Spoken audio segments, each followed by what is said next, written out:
Cool. And we are live for a third time. All right. All right, guys. Sorry about that. Let's hope this works this time.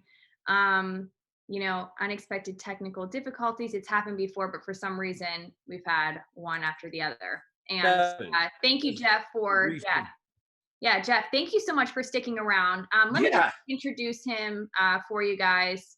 Jeff has been on our show before. It's a pleasure to have him back with us.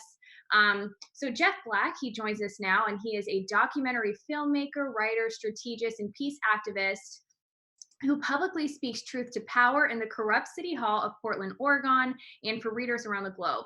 His recent actions include the removal of a notorious pedophile ex-mayor's publicly displayed photo, later ceremonially burned in an act of civil disobedience, and exposing city crimes in the den of terrorists that was once Portland City Council chambers. So Jeff, thank you so much for joining us again. How are you? I'm doing great. How are you doing? I'm doing well. So let's hope this works out. For our viewers, do leave questions in the chat for Jeff, and then periodically we'll ask him the questions that you guys have for him. So I see that we do have the link for your documentary. Do we want to pull that up, guys? Or Steve, did you want to pull? Yeah, I've got that. We can go to it. And you can kind of walk us through it, Jeff, if you would be so kind. And here we go. Do you want to intro it before I hit play there, man? Or do you just want me to roll with it? Yeah, I'd love to. I'll just give you a short intro. I think what you're going to see first is this is our Indiegogo site. This is a small amount of fundraising that we're doing to make this film. We've got about 2 years of work and filming and editing into it. And this is just the last little bit of a fraction that we need to kind of get the final audio production, final editing and director's cut out. And we want to give people a chance to participate with us. You're going to see a message from my friend Donna Hayes, the grandmother of Moose Hayes, who's the title character of this documentary, a 17-year-old young man from Portland who was killed by the Portland police while unarmed, surrendered on his knees, receiving conflicting instructions. And then you'll see our trailer, and we'll talk a little bit about police murder and like the Assange vigil. All of these things are going on outside of this rule of law and these rights and these civil rights that we allegedly should have. And it's up to we the people, it's up to groups like this to stand outside of these political parties and these corporate interests and others, just to stand as human beings together for what is right and just. Because the fact is, there are many targets around this world, whether they're young Black men, whether they're Julian Assange, whether they call themselves journalists, or whether they're just citizens. There are many people around this world that fight for their freedom and fight for their speech and fight to get the truth out there. And I really honor you guys, and I honor this show for the continued effort that you make in the face of corporate interests and interest in candidates that just purely want to sidestep the toughest issues of our day. So on that way, I'm proud that you guys are willing to show this trailer, and I thank you guys for the work you do. Thank you so much. We are grateful and appreciate your work as well. So guys, here is the documentary film trailer for Jeff Black's film Moose. And Steve will put that up for us. Yeah, directed by Hilton Ariel Ruiz out of New York. People get killed in Oregon don't reach other states. Because Oregon like to keep their dirt to themselves. I believe Moose, the movie, the documentary, will bring his name out further. People will know what was done to my grandson, to Barbara Ellifrit's husband, to Christopher Kalanji, to Bodie Phelps, to Andre Gladden, to Bradley Morgan.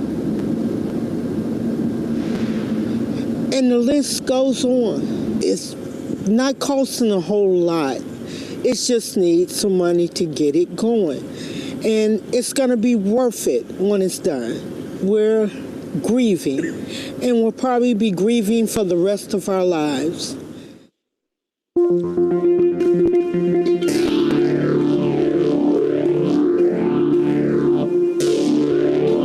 Oregon has a history of racism going back to when the state was established. Its constitution absolutely prohibited minorities from living here. It was built by a white supremacist majority, and as such, it's taken a long time for them to try to face the reality of where they've been and what they need to do moving forward. The challenge here is that the cop watchers are people that keep us safe. When the camera's on, the police behave. This is a fact. I still can't tell you why I knew something happened, but there's just something in my gut that told me something's wrong. How do you think he made it from inside the house to this spot right here where we believe he was killed? He was called Moose because he looked like Bullwinkle when he was born. He's a very ugly little baby. We're going to his features. So you're going to see Eli Ritchie, who's being persecuted by the city of Portland for filming police legally, including the police chief, who by statute is on duty 24/7, 365. And then you arrested me for a probation violation to find out that I wasn't on probation, and then you said that I interfered. What we have going on right now in Portland is a cover-up, and the first line of battle is the cop watchers. Take this phone, leave it on speaker, so they can witness it. John Elfritz was inside City Team Ministries shelter, experiencing a mental health crisis, when 8 officers stormed into the homeless shelter with their assault rifles and weapons drawn and a police-trained canine dog. We just heard a couple of days ago that the 8 police officers that shot and killed him have been exonerated. Christopher was born in Israel. We absolutely need to be in the streets.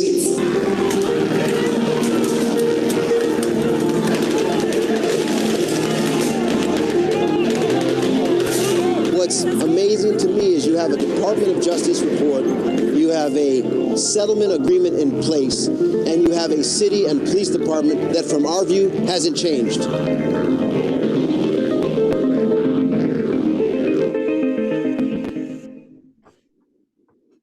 Wow, Jeff, thank you so much for letting us share that. I want to let you know that in the chat right now, people seem to really be moved by just that trailer. So guys, make sure you check out this full documentary.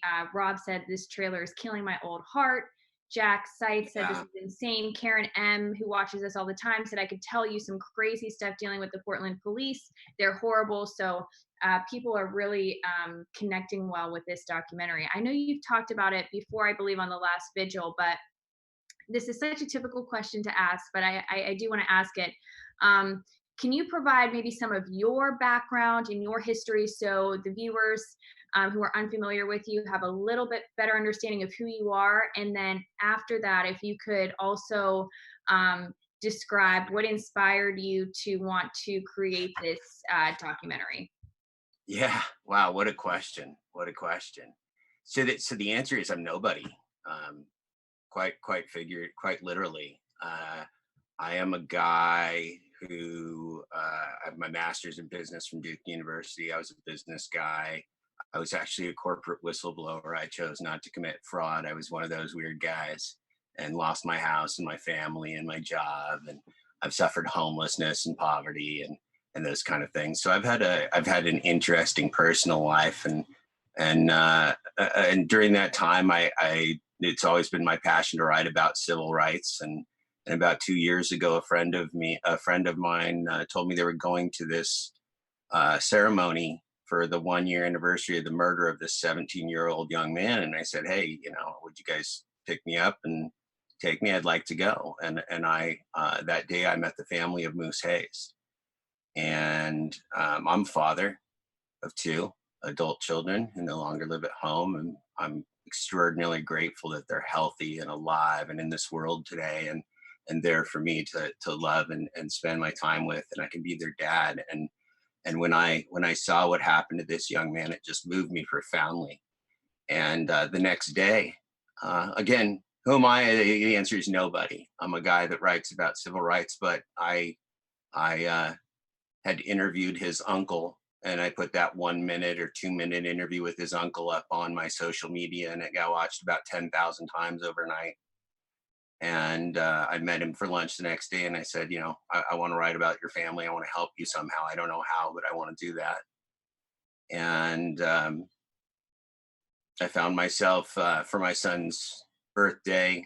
We visited New York, visited a friend of mine who is a very legitimate film director named Hilton Ariel Ruiz. He's got a great film out right now called Zombie with a Shotgun that is, it's really cool, getting great reviews, and it's not your typical zombie movie. So during lunch with my adult son and my friend Hilton Ariel Ruiz, I was telling him about this story that had just won and broken my heart.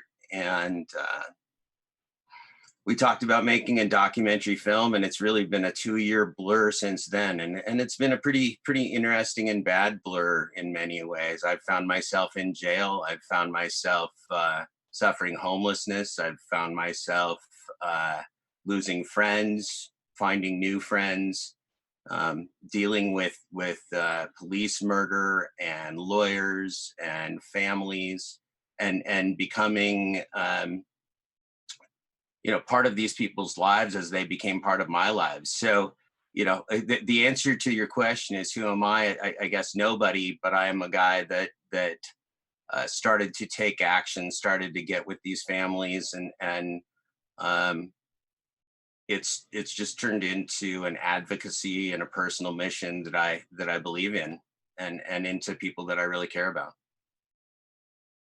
So Jeff, everybody in the chat once again is really inspired by this work. Now we have a question from our, and I was laughing in the last clip. I was not laughing at anything Jeff was saying, you guys. I want to make that clear because I think it could be interpreted in an incorrect way. But anyways, Propaganda asked our friend Quinn again, he wants to know, does Jeff feel threatened by Oregon authorities from his work? Yeah, absolutely. I'm facing over 3 years in jail for a couple different actions of civil disobedience that amounted to free speech inside City Hall without the permission of those folks that we voted for, or the people that are hired to keep the community out. In Portland, they hired a notorious global mercenary firm called G4S to do security for our City Hall, and they actually used those folks as a weapon against the people to keep free speech out of City Hall, to keep us from protesting police murder. And so, yes, absolutely, I have found myself the target of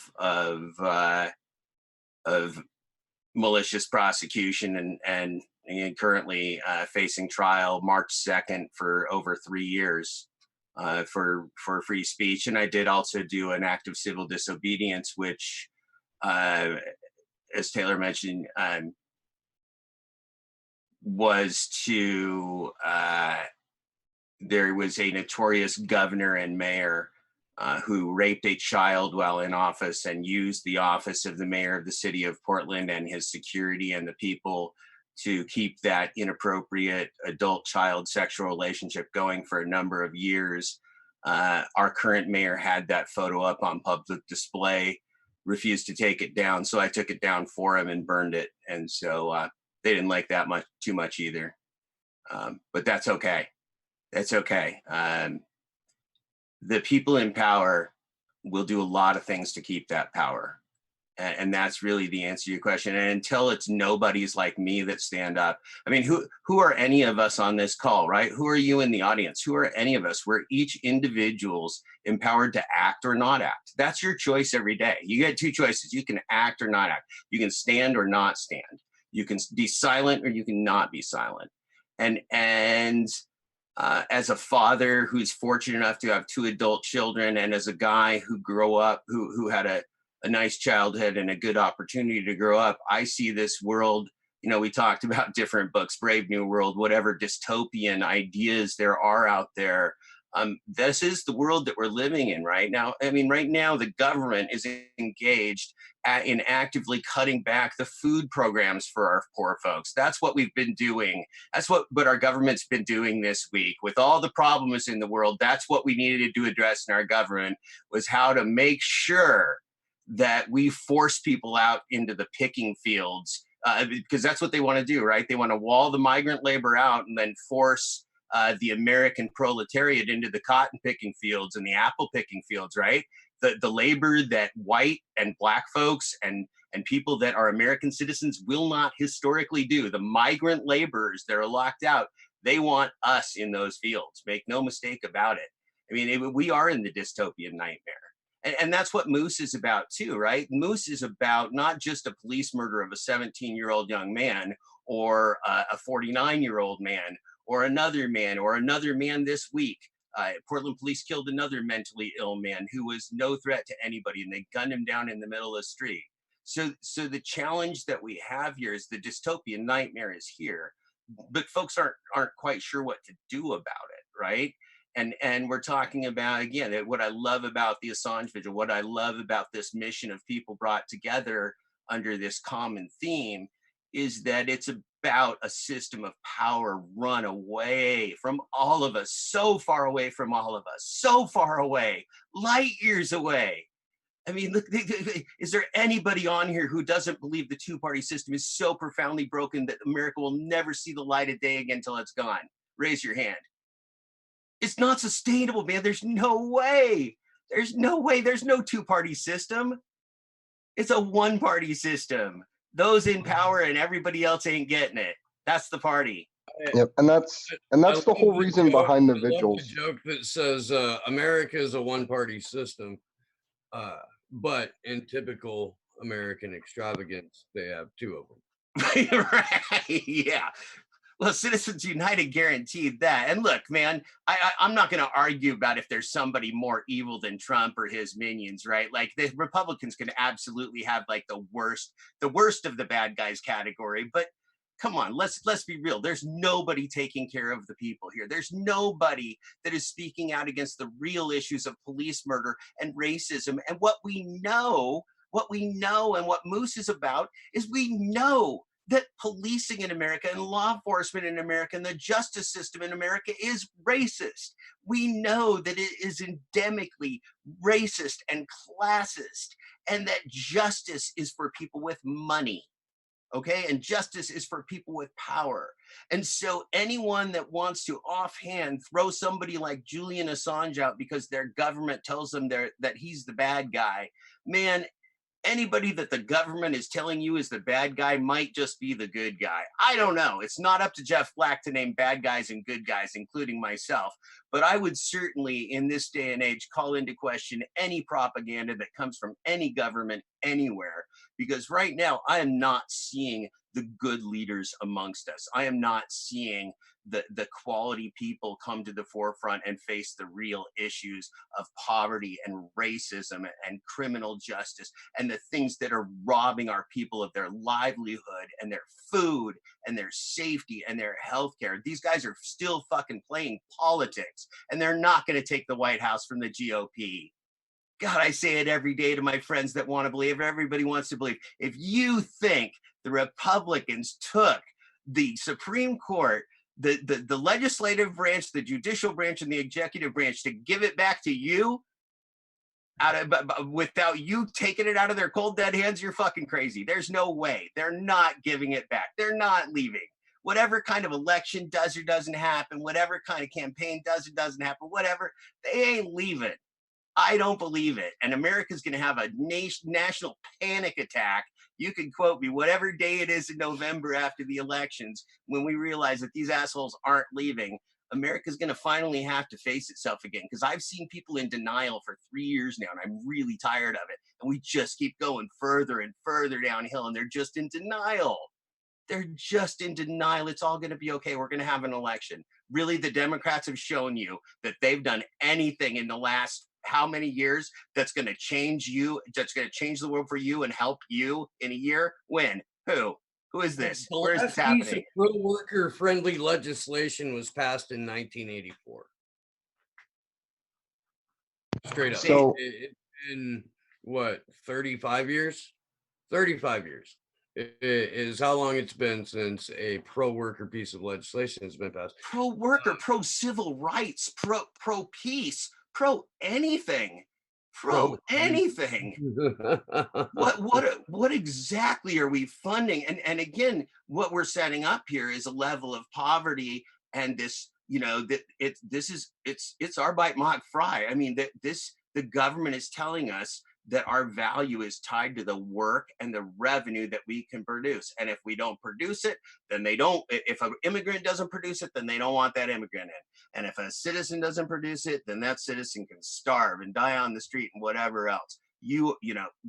Our government is alleging that we have no social contract. Starting in January, we have pre-crime. You know about that, right? You're gonna have to re-enlighten me. Okay, so over the summer, Bill Barr was giving the Attorney General was giving a speech, and it was right after there were it was 3 weeks before there were 2 mass shootings in a day or a weekend. Do you remember what I'm? So there was one in Bobby Franny O'Rourke's town, and one in Ohio. And 3 weeks before this, Attorney General William Barr is giving a speech, and he talks about the need for law enforcement to have the ability to prevent a serious tragic event, say a mass shooting or multiple mass shootings.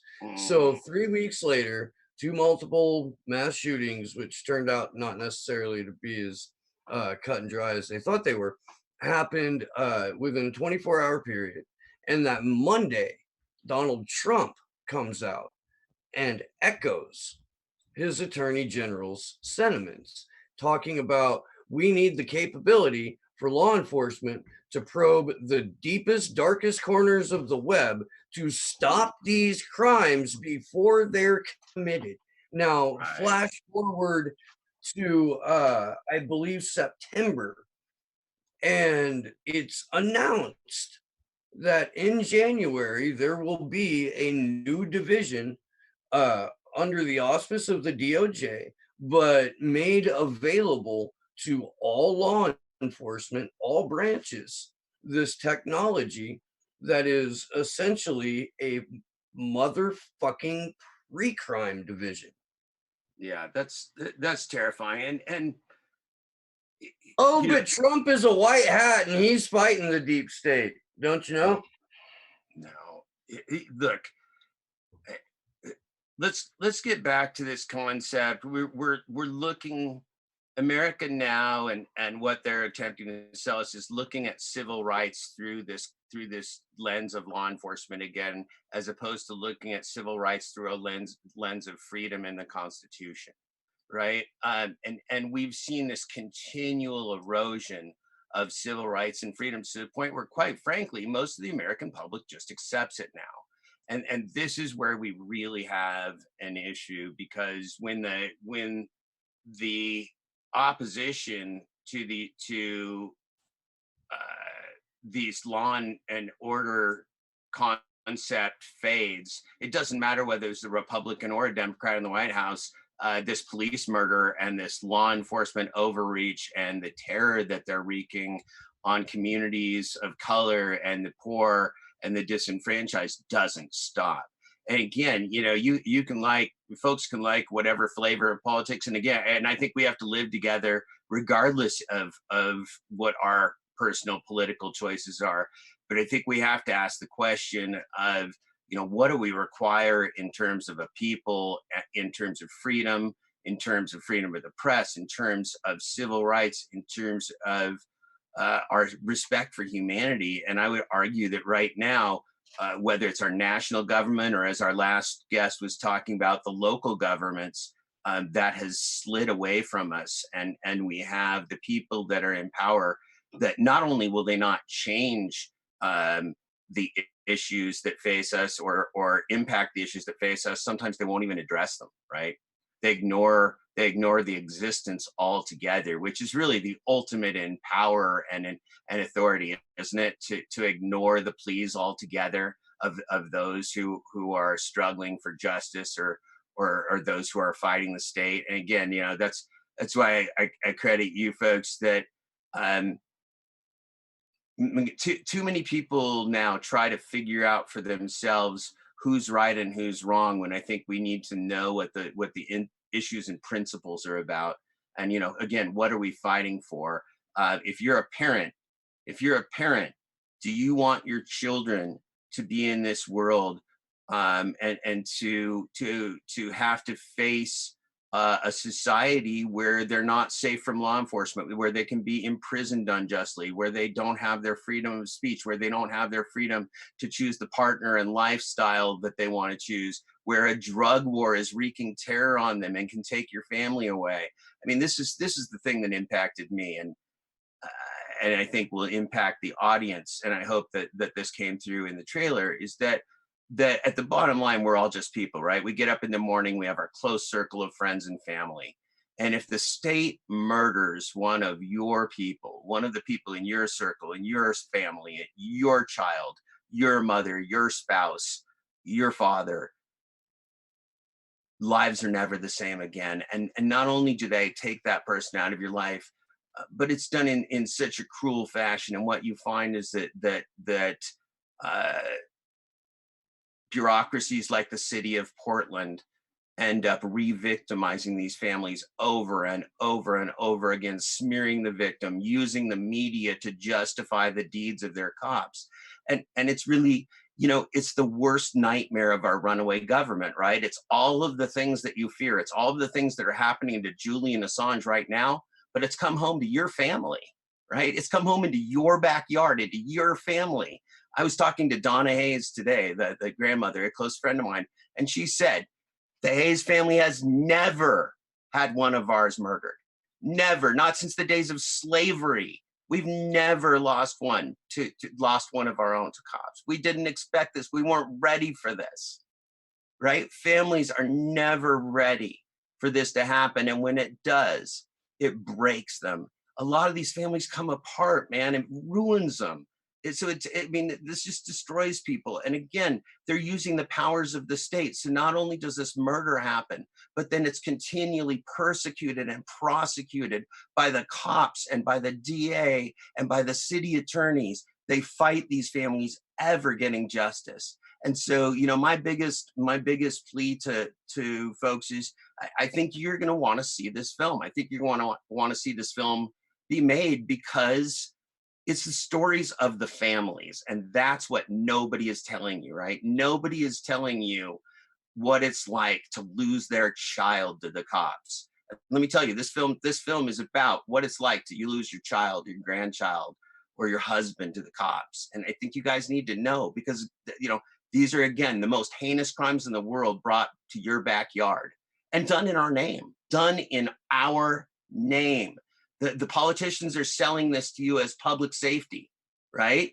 When they killed this 17-year-old young man, they just put out in court yesterday, and I went ballistic on social media, and there's going to be a protest next week about this, that the city of Portland actually put out in a defense that Moose's mother and Moose himself were responsible for his murder by police, because he should have been a better kid and she could have been a better mother.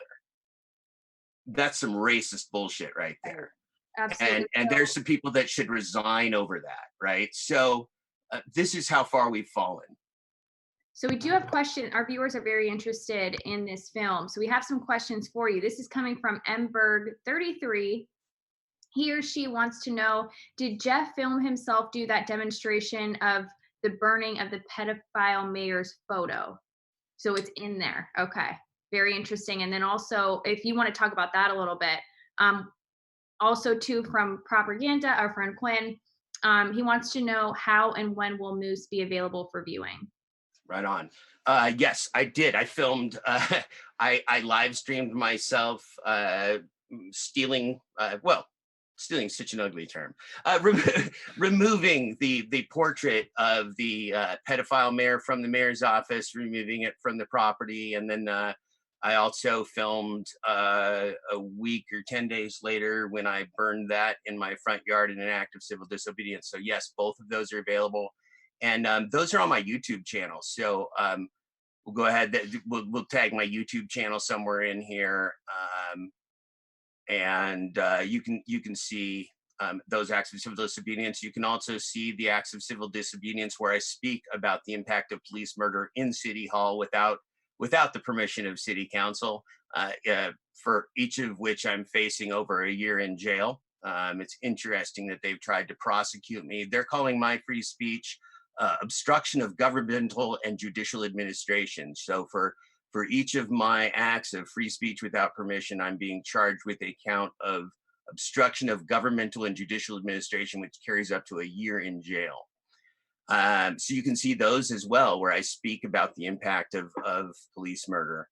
And again, why do I do these things? I believe in the legacy of Martin Luther King. I believe in the legacy of Gandhi. I actually was fortunate enough to meet Reverend Dr. James Lawson, who worked with both of those men and learned from Gandhi and taught Dr. King and was part of the lunch counter sit-ins in the civil rights era. And so, I'm a person, I guess, going back to your original question, I believe in civil disobedience. I'm just a dad and I believe in civil disobedience. And I guess I got myself in this, pickle as an activist and as a person and as a human being, where I felt like I had to step up and live my values. And that meant I was going to put my ass on the line and I was going to get arrested a few times. I think I got arrested 7 times in about a month because they were going to violate my civil rights. And Thoreau has a great quote about the fact that our responsibility is to quickly and promptly and expediently break all unjust laws.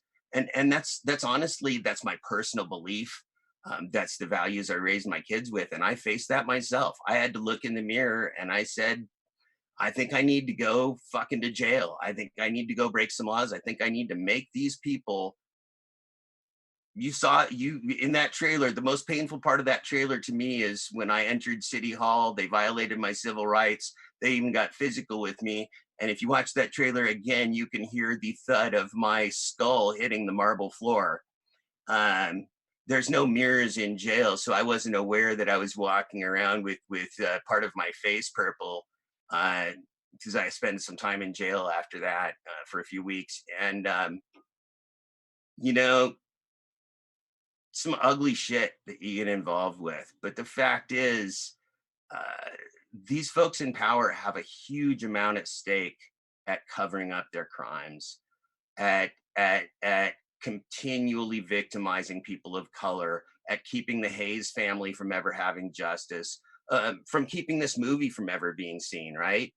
You talk about the things that people do to, we say rat fuck your broadcasts maybe, or whatever. We've had that kind of thing with the film. We've had people undermine this, do all kinds of crazy stuff. It's been quite a journey. People don't want these truths to be told, and gosh, in this day and age, that might be the best excuse for seeing anything. If somebody doesn't want you to see it, you might just want to get your eyes on it. So what was the other question? So if I could really quick, if I could step in with something. Yeah. One of the things early on in my activism that when I actually decided to become a actual activist was when I went to the RNC in 2016, and the grandfather or uncle of Tremere Rice was there.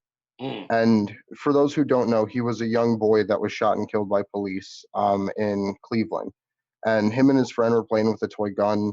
The police pulled up on scene within seconds, stepped out of the vehicle, and just opened fire. There was no moment of get on the ground, drop the weapon, nothing. It was pulled into the grass, shot and fired. And right. I saw his family member, I don't remember exactly who it was, walking around with a megaphone at the RNC, yelling at all of the state highway patrol, you guys are racist, you killed Tremere Rice, his blood is on your hands. And just watching them almost like scoff at this man and like ignore him in a blissful sense just really set the tone about the state of everything. And it's why I think it's so important to build bonds between different struggles and different activist groups. And that's one of the things that I don't see trying to happen throughout different movements, which is why I'm really glad you choose to join us, because it's not just the struggle against Julian Assange, it's the entire framework that has been built to crush him, including the things at the local level. So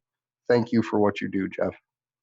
Right. Yeah, I agree with you 100% that this is the same struggle. It's not just that there's no difference, right? There is no difference. And I think what people need to know that get so frustrated about who's in the White House or Assange or whatever is that these same things are going on locally and they can have more of an impact locally. I learned that lesson myself, right? I mean, part of what you guys are seeing is that this is my personal lesson, because I was probably more focused on national politics if you went back 2 years ago before I started working with families of victims of police murder.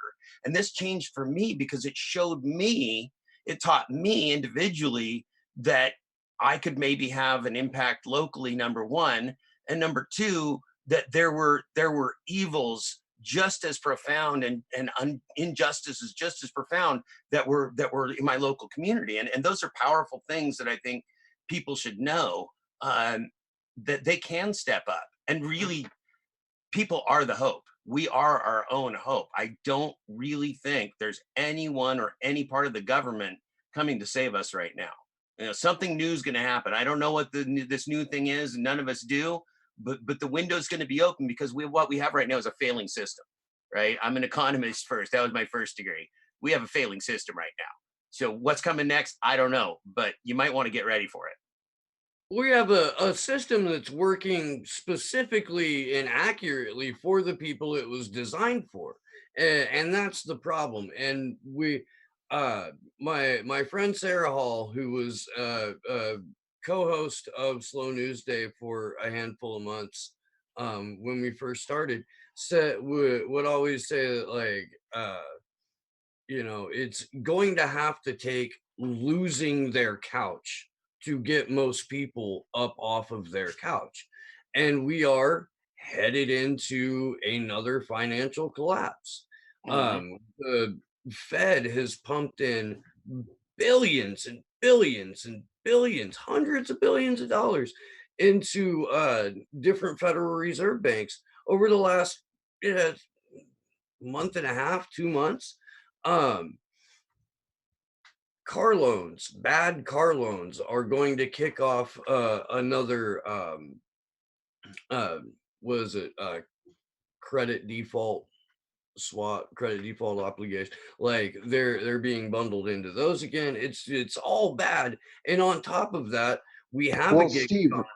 Real quick, in case you were worried, when the overnight interest rates for short-term loans dropped under 10% for the repo market, they decided to give out billions of dollars. Yeah. So like, Yeah, we're good. Like, the banks got billions that's what of I was dollars, talking about. you know? Yeah, exactly. And not only that, like, we're still paying off the $16.9 trillion that we bailed the banks out with back in 2008. That's still ongoing. People think it was $700 billion. No, $16.9 trillion.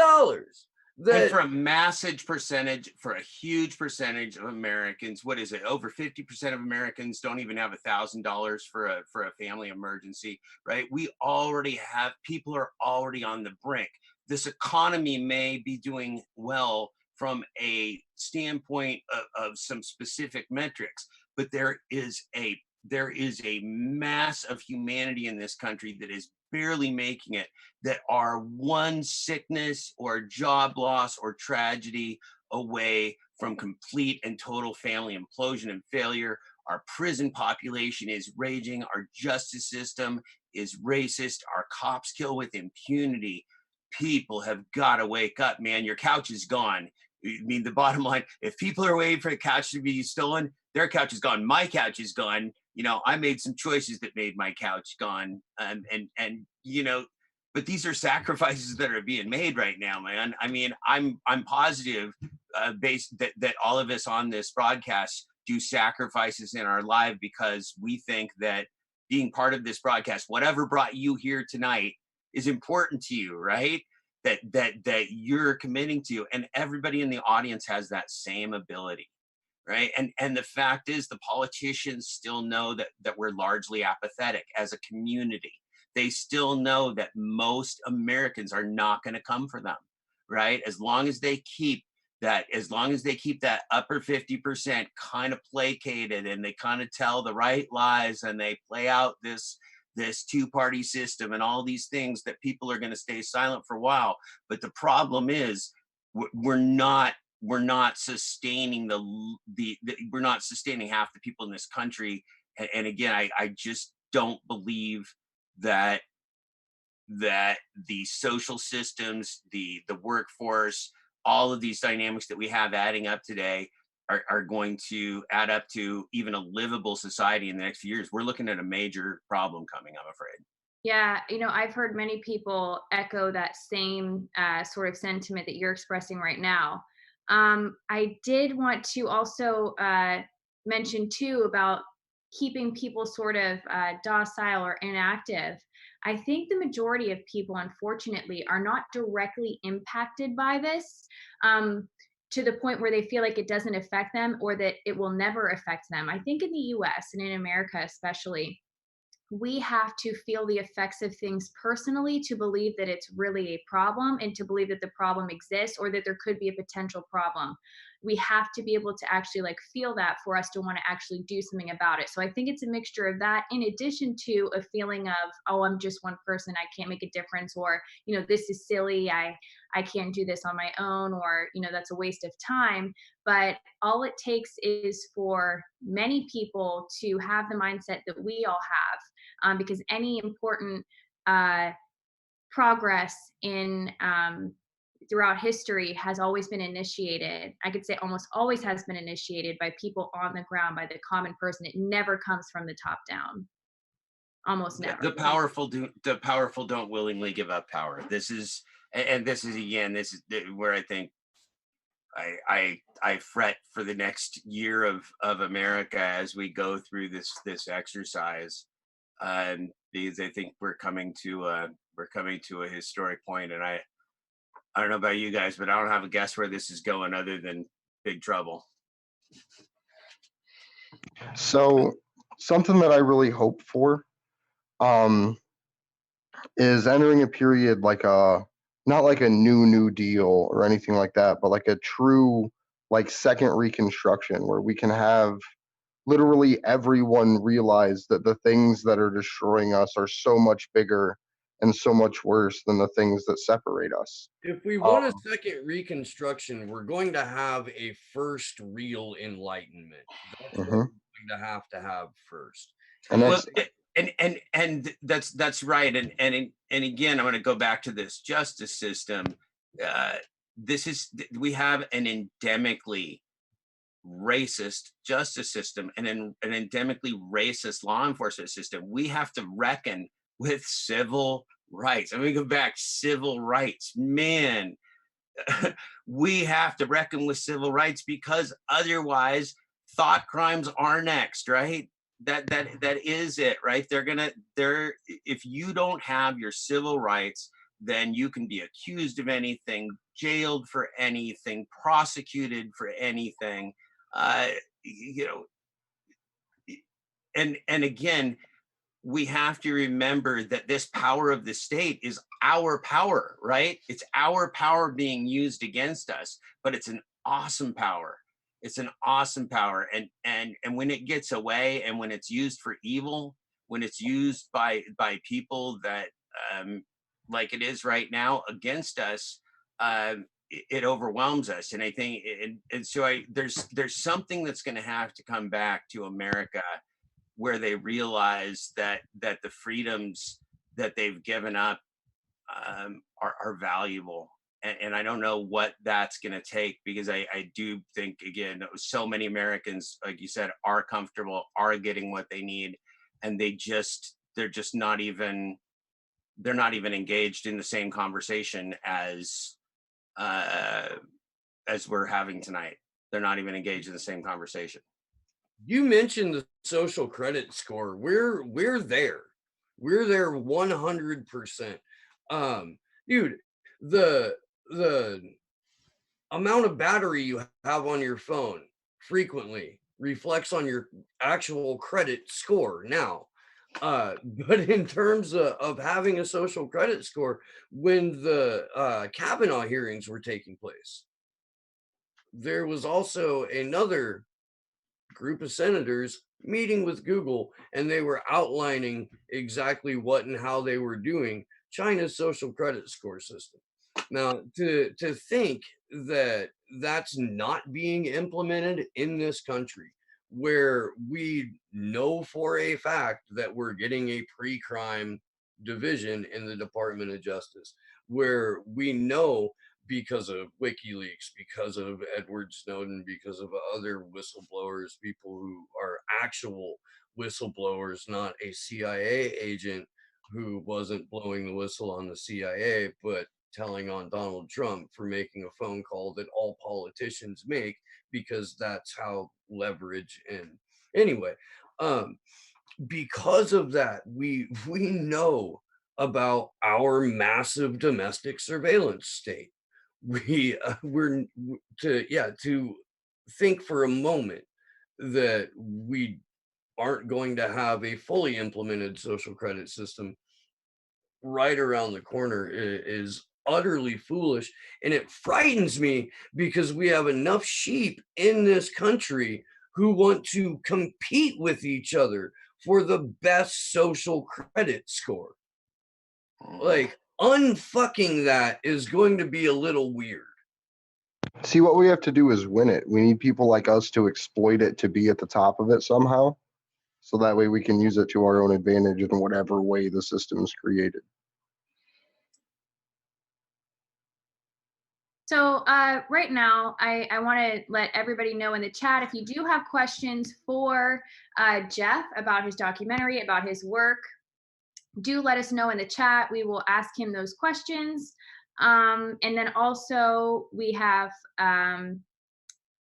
have some new people. I don't know. We've got 44 of you guys watching. So if you are not subscribed to our channel, please subscribe to our channel. If you have already subscribed, double check that you still are, and make sure you hit that bell so you get notifications when we go live or when we post videos. So yeah. Hey, I see it. I'm looking back in this question. Somebody asked about a general national strike, and I think that's worth addressing.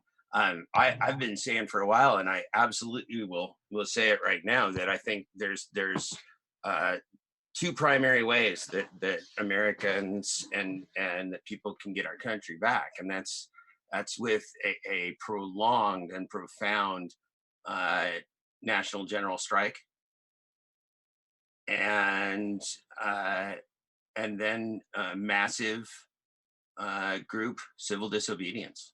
Right? If Americans truly stand together, we absolutely have the numbers. There's an estimate that it takes.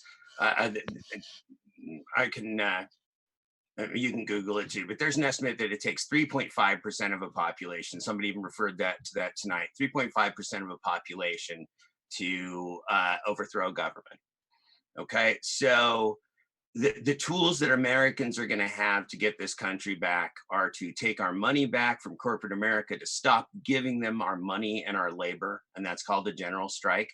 And it's not a weekend thing. It's not a 2-hour thing. It's not an over Thanksgiving thing. We're talking about days, weeks, months. What you want is, you want to do this until the oligarchs and the criminals flee the country with their ill-gotten wealth because they know you're coming for them. So a massive prolonged general strike, and then massive peaceful civil disobedience by the thousands, by the tens of thousands, so many that they can't arrest you, so many that they can't jail you, right? The problem and the painful part of civil disobedience when you do it is when it's, when it's few, or when it's one or two, or when it's just you, they can target you. They can target just me, right? But if there's 10,000, there is safety in numbers. And on the flip side, right, the alternative to these two things, to economic power and to the power of peaceful civil disobedience, is violence and warfare and criminal activity. And there's a lot of people that are pushing that forward as an answer for us today, right? As a violent overthrow of these evil people or the people that they don't like, or even violent action against community members, you know, from the right to the left or the left to the right. And I'm going to argue that's just, in modern day society, the idea of individual and human combat is just absurd. This is not the way where we're going to get our country back. This is, you know, violence is a tool of the state. Violence is a tool for these police forces and their riot cops and their tanks and their weapons of war, right? The people's power is going to come from like whoever asked the question, from a national general strike where people take their labor back and their money back. Right, because the people that really rule us can't do it without you, right? So that was William Martyr. I think he's always here to talk about fascism. All right. So, but thank you for answering that. To the point of a general strike, the only way to get there is to get people to actually care enough to have a general strike, and a portion of that is getting your community involved. So I would like to shout out back to an idea I brought up at the beginning of the visual, trying to get local watch parties started at public places, whether it's your house, worst case scenario, or at a place owned by someone that's like-minded to you that has room for a few people to sit down and watch. Because once you start building those numbers locally, you can start getting those things like a municipal banking system, municipal broadband, and so many other things like security of food infrastructure done at a local level. But it all has to start with bringing people together. So I hope that we can try to find a way in the future to transition the vigils into not just an online meeting space, but also an in-person meeting space where we can share these same goals. Right on. And it's a huge problem. Look, man, we're on their infrastructure. We're on their social media. We're plugging in all their shit. We're forced to use this system that's hosing us along the way because there is no other. But we got to figure this stuff out because it's not helping us for sure. Mesh networks and VPNs. That's how an online revolution could, or at least organization could take place at a nationwide activist level. You get mesh networks and you get VPNs, and it is much more difficult to pin down where you are. You can be located relative to where like 3 to 5 mesh dishes are. Yeah. But, you know, it's certainly better than just going to WhatsApp. Yeah. It's difficult, right? It's difficult because we all have to survive. We have to use the tools that are out there. We don't have infinite time, and we all get drawn into using these corporate infrastructures that we'd like, you know, that we'd ideally like to be against. You know, we've got to fight on every level for any kind of autonomy and freedom. And you know, here in Oregon, again, you know, we have a national or international audience here, but we had. You know, this is not a state where we have great wealth, and one of our few local success stories, a grocery store, a high-end grocery store, kind of Whole Foods level, called New Seasons, was just sold yesterday to a Korean conglomerate. And this is so typical of Oregon, again, that we make something nice, we make something local, we make something sustainable, and we freaking sell it to a Korean conglomerate. And I have nothing against you know, Korean conglomerates per se, or Korea. It's just the fact that we're so impoverished. We're selling pieces of ourselves around the world, and it's symbolically that just feels like it takes another piece away from us. We don't even own our own city. We're not even equity partners in our own community anymore. Right, this just hurts. This just feels wrong. Feels wrong. To quote cypherpunks here, this comes from page 6. It says, "Our task is to secure self-determination where we can, to hold back the coming dystopia where we cannot, and if all else fails, to accelerate its self-destruction." Well, they did vote for Trump. They got the accelerate self-destruction, right? Trump is the natural progression of an oligarchy that has to become more and more absurd to continue the manufactured confusion.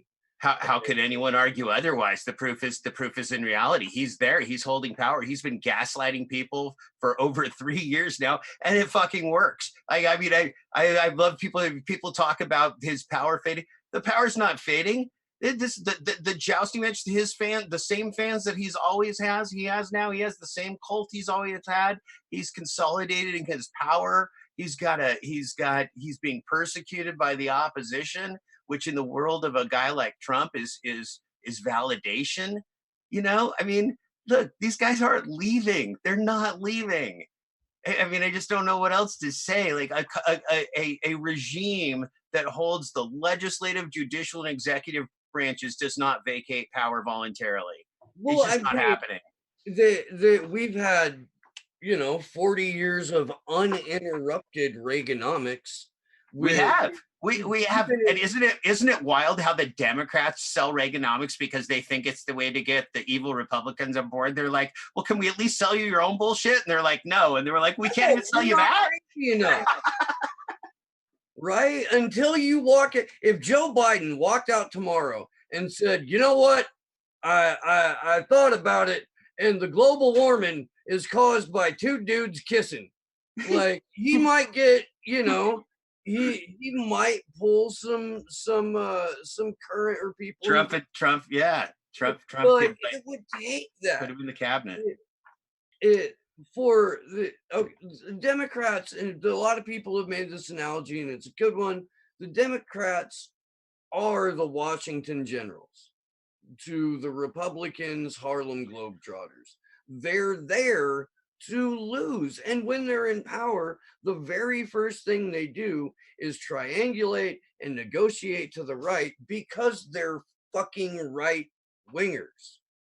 I mean, but history is proving those statements to be correct, right? I mean, there was a transition from a Democratic president who couldn't get through his own Supreme Court nominee through Republican obstruction into a peaceful transition of power to an election that was stolen with foreign influence, and this has been a mess. And as you say, it just I see no argument for the Democrats coalescing to bring together anything that could defeat what the Republicans will do with obstructionism, election fraud, politics, graft, grift, grime, international espionage, God knows what, but they're not going to give up power, man. They're just not going to walk away and go, yeah, you're right, we got beat. You beat us fair and square, you gosh darn Democrats, we're leaving now. It's just not happening, right? I mean, if the worst case scenario, well, I don't even know what the worst case scenario, even if the Democrats won an election, that Trump has geared up since prior to the last one to claim election fraud at will, right? He's delegitimized every institution that has crossed the path of his trajectory. And he would do the same with an election. He'll do the same with the government. He's done the same with every legal process. So again, we have to go back to this fundamental of we're worrying about all these things these folks are doing. What are our fundamental civil rights? What are we doing? What's our social contract? Are we here for each other, or are we here to entertain a government of kleptocrats and charlatans? And in either party, all we're seeing right now is kleptocrats and charlatans running around and entertaining each other and jousting with each other while the American people suffer. And police murder and the justice system and the stories of racism that are rampant everywhere around this country show us that this American ideal that we've been sold is not real. And the people are going to have to stand. I don't want my kids to live in a world, and I don't want to have grandkids and family in a world that isn't one of civil rights and peace and safety. I mean, these are the fundamental things that folks want for their family, right? We don't want to live in grief and tragedy and war and dystopia. And the fact that we've slid this far, you know, it's not causing enough of us to stop our daily lives. And that's, you know, that's ultimately what each of us are going to have to do as we get closer to this 2020 election, whatever happens before and after. People are going to have a lot of choices coming up in their lives, right? They're going to go from being just Mr. Nobody to maybe having to take a stance in their community. I mean, that's the worst case scenario to me is sectarian warfare, civil war, open warfare where people are sniping at police officers and people are dying. And unfortunately, in this unhinged society, you see a lot of people that are advocating that could be a way to make positive change. I just don't think it is. I don't believe in violence. I don't believe that taking the lives of your opponents is going to influence or change anything. Right, when they can trick poor people to kill other poor people, it means that they've won. Absolutely. And that's what our wars have been about, man. Our wars are the greatest distractions and the greatest wastes of our resources. And it's caused us, you know, international tragedies and genocides in our name. Right. And we see ourselves as this ideal nation, the one that stops genocides. Yeah, well, that's just not what history proves out, man. Right? You start getting the military weapons out and you don't do good things. All right. So Jeff, thank you so much for joining us again. You guys are great. It's been a lot of fun. Thank you. Yeah, we're really happy to have you, you know, here with us. Everything that you're saying is really, you know, values and things that we try to reiterate on these vigils week after week. So before we do move on to our news section of the evening, and before you head out, Jeff, we do want to give you the opportunity to let everybody know where they can find you. Let them know again the name of your documentary and where they can find it when it will be released. And then also if you can let everybody know your YouTube channel as well. Jeff, again, thank you so much. Doing some really, really awesome work. And I think that is really a testament to your bravery, because as you were saying earlier, I mean, you risked a lot to tell the truth with something that was totally unrelated to this documentary. And then now you're doing this really, really important work. So we are appreciative of it. We're thankful for it. So again, thank you for joining us, and you know, give us your final thoughts, final statements, and let everybody know where they can find you and your work. Right on.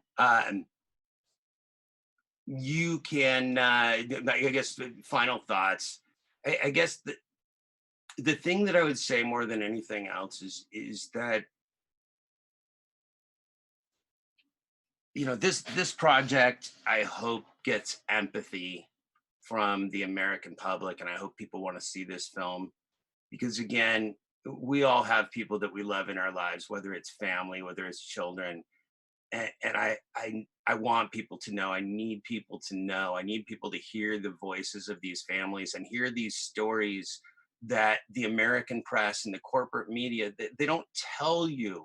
They don't tell you what really happens when the police take a life. They don't tell you the reverberations on every part of the extended family, on the parents, on their children, on their grandparents, on their great grandparents, on their community, on their schools. They don't tell you these things. And these people, they become their own heroes. And that to me is the most sad and amazing part of this. And it's why this won me as my life as its advocacy is that these folks, these tragedies come and the only thing they can do is keep personally fighting for justice. And what a lonely fight that is when you're in grief and you've lost those dearest to you. So these are the people that I'm proud to fight for, and I'm proud to make this movie for them. And that's why we did this in the first place. If this is nothing ever to me but a gift to those people who have suffered so much and who taught me so much, that's more than enough for me. I know that telling these stories makes a difference because these lives mattered. The people whose lives were taken were very important people in this world to those that loved them in their community, and they mattered. You can find Moose on Indiegogo.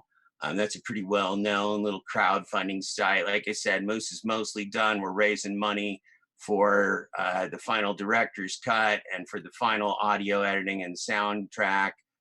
We're hoping the Moose is going to be out and in theaters and festivals in 2020. It's a mighty hard job to do that because none of us, the money that we had and the time that we had, we've spent on this. So we're grinding out this last little bit, and we'd love your help. You can see us. You can see me on Twitter at LRBItIsNot. Jeff Black, Jeff Thomas Black. You can find me on Twitter, Facebook, Jeff Thomas Black, and also on YouTube.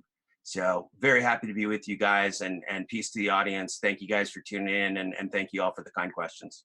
Yes, thank you so much, Jeff. Everybody, that is Jeff Black, documentary filmmaker. Be sure to be on the lookout for his documentary. I'm sure that when it's out or in the coming months, he'll be back to join us to talk to us about it and the reception and all that. And we'll be keeping you guys updated exactly where to find it, because we know that so many of you are interested. So again, Jeff, thank you so much. Thanks. Absolutely. So for the rest of the vigil, of course, we have our news section or portion of the evening. We have quite a bit to get into.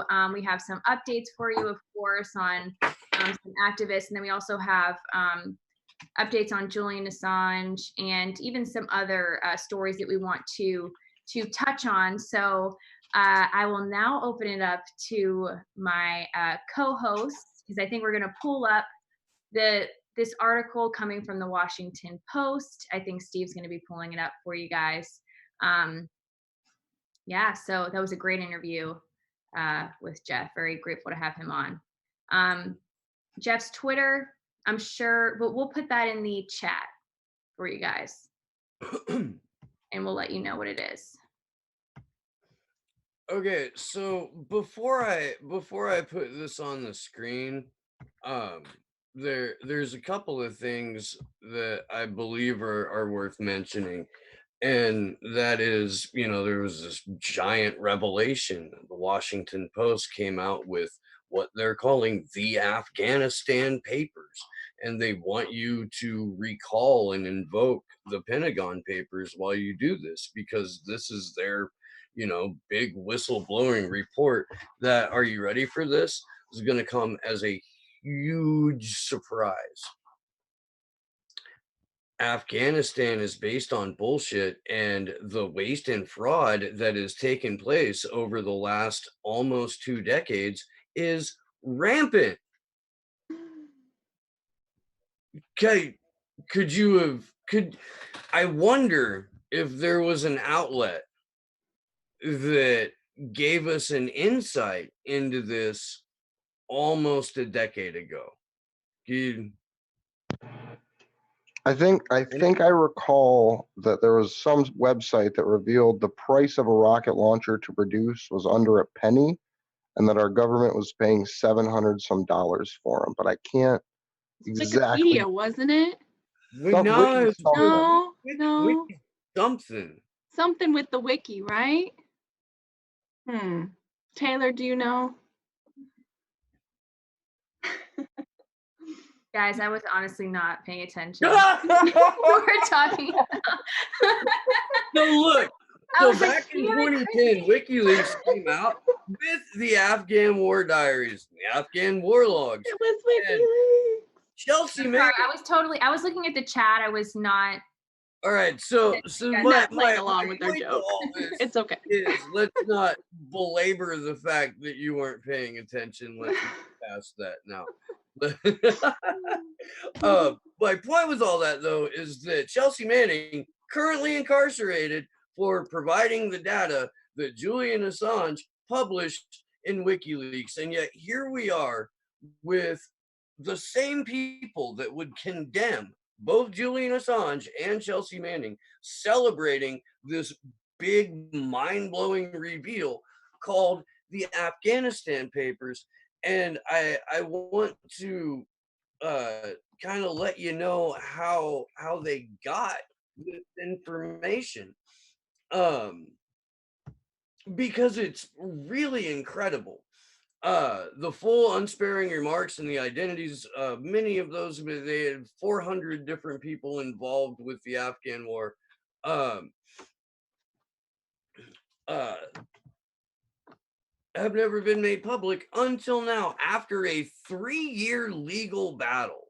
The Washington Post won release of more than 2,000 pages of lessons learned, interviews conducted by the Office of Special Inspector General for Afghanistan Reconstruction. Those interviews reveal there was no consensus on the war's objectives, let alone how to end the conflict.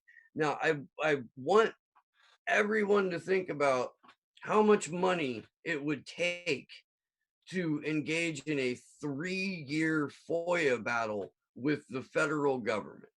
How much time, resources would have to be spent to fight something like that for 3 years to get the material provided in this, and then ask yourself how much money you have, or your friends have, or most people who are involved in independent media have, and then once again realize the absolute necessity for an outlet like WikiLeaks that provides this information 10 years ahead of the curve.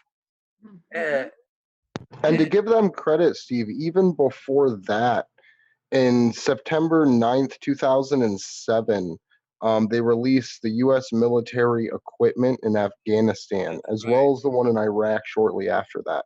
Yes. And then in between, there was the military dictionary that they released too. Oh yeah, you're absolutely right. And yet here, here we are with, I think I called out what's her name, Crystal Ball on this, because she had this, and she's got a platform to where she feigns left, or kind of like, she comes from MSNBC. She tells people all the time that all of her best friends still work in corporate media. But she's like, I don't know what, half woke or something. How would you describe that show? I don't know. I'm a little suspicious of anybody, and again, I don't watch their show. However, I am always, and I think it's healthy to be a little bit skeptical of people that come from mainstream media that then join independent media. I think there's always a reason to be a little bit skeptical. And also, the fact that the Hill, wait, hold on. The fact that, I'm sorry, that was so bitchy. I didn't mean that in a bitchy way, but I really want to point out. The Hill, okay, so number one, print publications like the Hill, they aren't really required to adhere to advertisers' message, like advertisers, I think, as strictly, because then broadcast media, there is a difference there.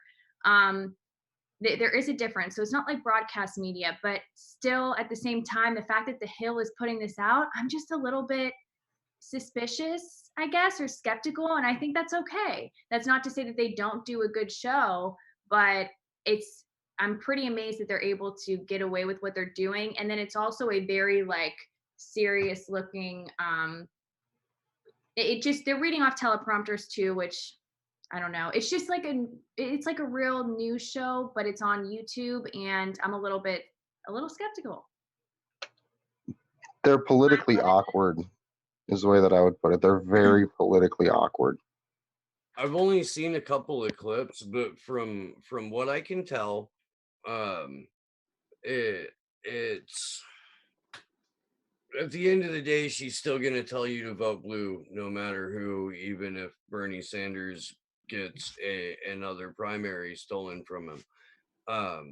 And I get that sense. And the Hill is a fairly establishment publication in and of itself. Like, I think that the Hill is gaining a ton of revenue through that show. Like, look at that set, man. There's a contract involved. There's more than just like the four of us hanging. Like, even if we were to do this at the studio where I record Slow News Day, like, and went into well, I guess indoors because I shoot most of the time outdoors. But like even at that point, man, it would be us and one guy doing all of the production work.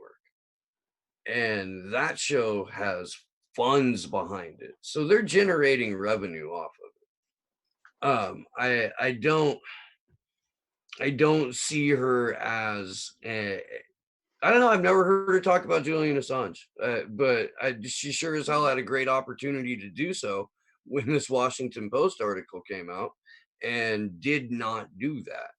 Like, we've got a handful of people in independent media who have made the connection, but outside of that, it is beyond ridiculous that this isn't a giant talking point. Yeah, I think it's what was I was actually gonna respond to what Andrew was saying in our chat, but I don't know why I was gonna do that. But anyways, yeah, we should have her on. That'd be cool.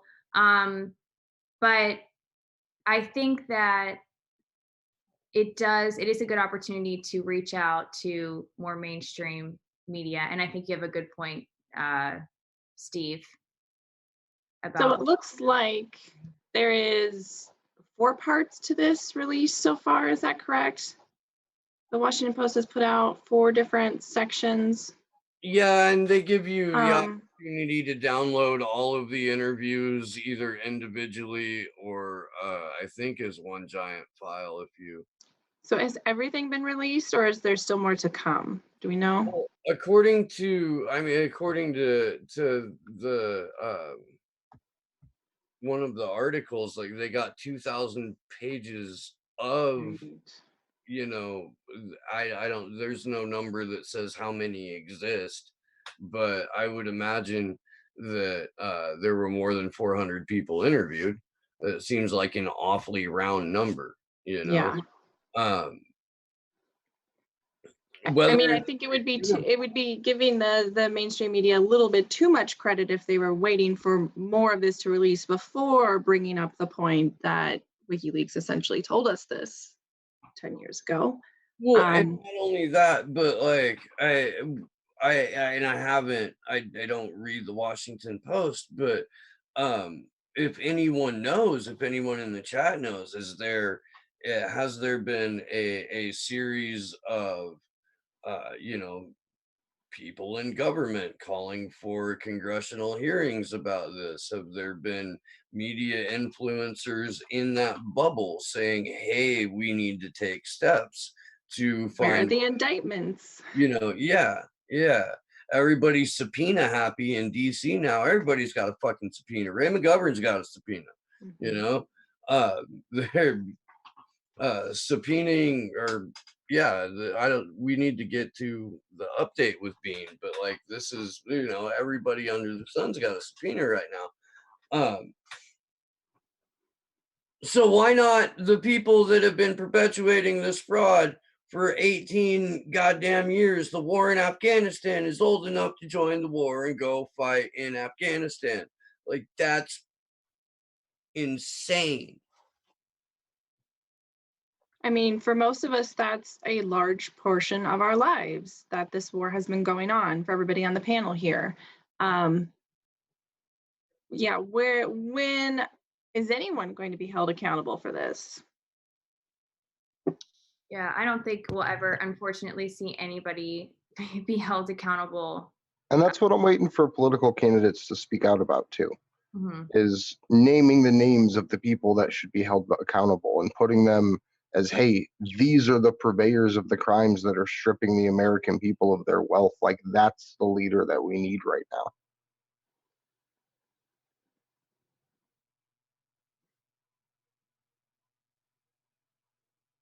Okay, wow, I don't know what to say.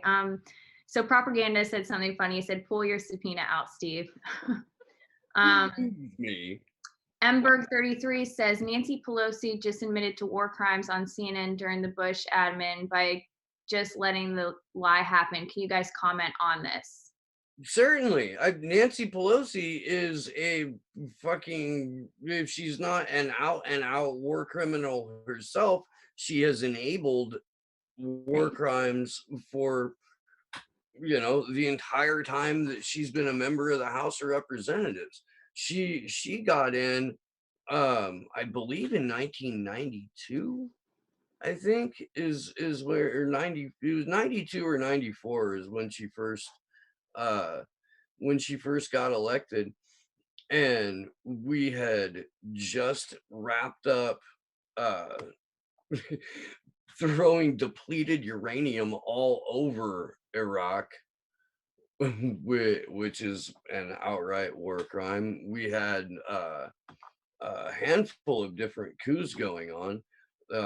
Bill Clinton got in Kosovo, all kinds, like you know, for her to be flippant about, oh, well, you know, nothing George Bush did was impeachable, nothing that, you know, there's a difference. Like Donald Trump was mean to Joe Biden. You know, we can't have that. She was on the House Intelligence Committee. Like, she knew that these war crimes were taking place. She was fully aware of it. She was briefed on it. The same way that Michael Bennett was briefed on the CIA getting surveillance from the Ecuadorian embassy, and then went on to write that letter to Mike Pence, or co-sign that letter to Mike Pence. No, Nancy Pelosi, her net worth has increased. Well, she was worth like 6 million when she got elected. She's worth over 100 million now. And that's just her. That's not even her husband, who is rolling in it as well. The system is set up to reward sociopaths. We need a when we talk about, like, you know, a political revolution or something like that, revolutions don't happen at the ballot box. And I don't personally think we need a revolution, because a revolution just brings you right back to where you started. I think we need collective ascension, and we need to redefine work, and, you know, all kinds of uh, steps away from a system that not only produces a Donald Trump or a Bill Barr or a Hillary Clinton, but produces a Julian Assange who isn't universally recognized as a hero.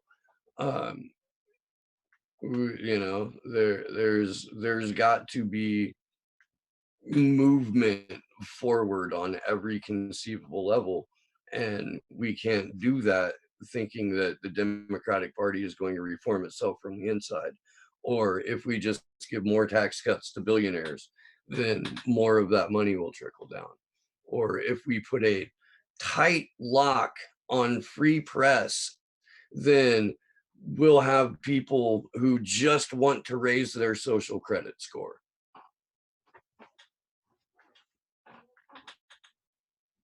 Yeah, great points. We do have other articles that we want to touch on. I'm sure one of my co-hosts can pull that up. Guys, do let us know if you have questions for us in the chat. And also, while one of my co-hosts is pulling up one of the other articles, I want to remind you guys, we are, you know, still planning on going to London. That's Steve and I, and then Andrew and Christy are planning on going to DC for the full February extradition hearing in 2020. So if you guys can help us out by donating to get us there, it'd be greatly appreciated. Of course, it's on Twitter. We'll put it in the chat as well. Any amount is extremely beneficial and helpful for us to make sure we could get there. In return, you will be getting some really, really awesome coverage and footage of what's taking place in London. We'll be live streaming that. We'll be communicating with Andrew and Christy the whole time. So it is really worth it if you are able to do so, to donate. And if you can, of course, that's completely understandable. Just circulating that link on social media is very helpful. So I just wanted to remind everybody of that. And then also do make sure you're subscribed to our channel, and do make sure you have the bell, or that you hit the bell, so you know when we go live.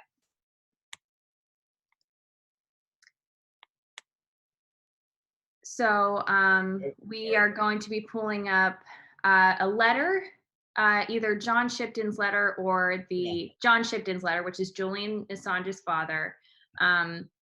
we are going to pull that up for you guys, and then we will be discussing that. Thank you, Steve. Yeah, so I mean, the basis of this is John Shipton has been, he's visited 8 countries so far this year. He's kind of been doing a tour of Europe and back and forth from the UK to Australia, and really just giving some encouraging words that he does think public support is turning a tide for his son, Julian Assange, and that this will ultimately lead to his freedom and release from prison and not being extradited to the US. I mean, while this is happening, we've seen over the course of the last couple of weeks, not only we had a doctor's letter, open letter come out, there is a lawyer's letter, and now a journalist's open letter for all 3 of those careers to sign. So anybody can, if you are a doctor, lawyer, journalist, you can sign these letters. So we are starting to see a little bit more rallying from the general public.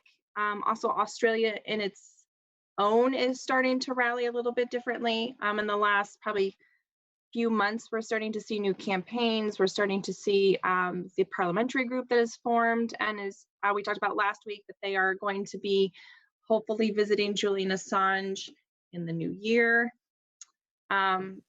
So I mean, what do you feel that John Shipton has a right to be optimistic? Do you think, what are your thoughts on his outlook? Of course. And I mean, last week when Ray McGovern was on, he was incredibly optimistic about Julian's future as well. You can't fault a father for being optimistic in this situation. And really, I mean, look, the UK votes tomorrow. Right, that is another thing I wanted to bring up too, that there is an election. And yeah, and we can get into that in more detail here in a minute or two. But the thing that you know, and I can't speak to how rigged the UK's electoral system is. I don't know. We'll hopefully be able to have that question answered on an upcoming vigil here soon. But if I were to have to pick between like Bernie Sanders as president and Jeremy Corbyn as prime minister as to which one would act on behalf of Assange, I would pick Jeremy Corbyn. Absolutely. Did you see Neera Tanden is now slamming Jeremy Corbyn? Yeah, Neera Tanden all but endorsed Boris Johnson. Yes, she's going nuts. She's going fucking crazy. She really is. She has been basically endorsing Boris Johnson, saying that, I believe she was citing anti-Semitism as a reason for disliking Jeremy Corbyn. But we know, of course, that the whole reason probably behind all of that is the fact that, you know, those in power in America are very fearful of Jeremy Corbyn potentially winning that seat in office because he is less likely to cooperate with the United States demands and really have England be the US's bitch, basically. So I think that's really where this is stemming from, of course. I don't think that... Well, and Neera tends to promote any establishment side of things and really is seen to expose herself as a shill for the establishment. It's really hard to take anything she says seriously or as a original thought of her own without the puppet masters behind her telling her what to tweet and endorse.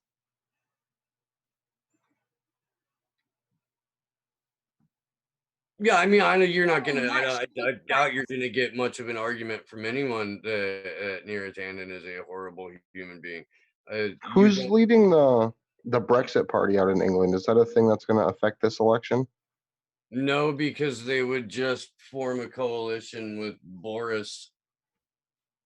Do we know what the outlook is right now? Like, do they have any, I haven't been following this too closely, but do they have any predictions as to who they think is going to win? Not that polls really have a whole lot of weight, but I'm just curious.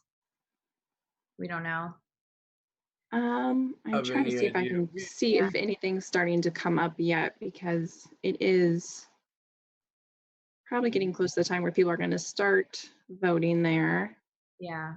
I would encourage probably everyone to watch Gordon Dimmick throughout the night and day tomorrow, because I'm sure he's going to be having live coverage on this as the returns start coming in and developing throughout the day. Propaganda in the chat says Corbyn has a good chance. So yeah, if anybody in the chat knows if there has been a latest poll or any sort of numbers, feel free to plug those in, because I don't know that offhand. But we mentioned the letter that how many? Quite a few lawyers wrote to Julian, or on behalf of Julian Assange. If someone wants to go over that a little bit, I will be happy to pull it up. Yeah, so this one came out, I think, right after the doctor's letter. Well, the journalist lawyer and the lawyer letters came out just about the same time. Sorry, I'm just looking over this real quick again. So, I mean, this, just like most of the open letters we've seen, they quote Nils Meltzer. They talk about the UN High Commissioner for Human Rights and Working Group on Arbitrary Detentions rulings in 2015 and again in 2018. Talking about Julian's health, his state of being, and protecting Assange so that this extradition doesn't move forward. And so, yeah, we have the start of a few lawyers that have started to sign this. And I believe this originated from somebody in Norway, I believe. But they include, I was trying to see, because they include Iceland in this. And I was trying to find where they are specifically.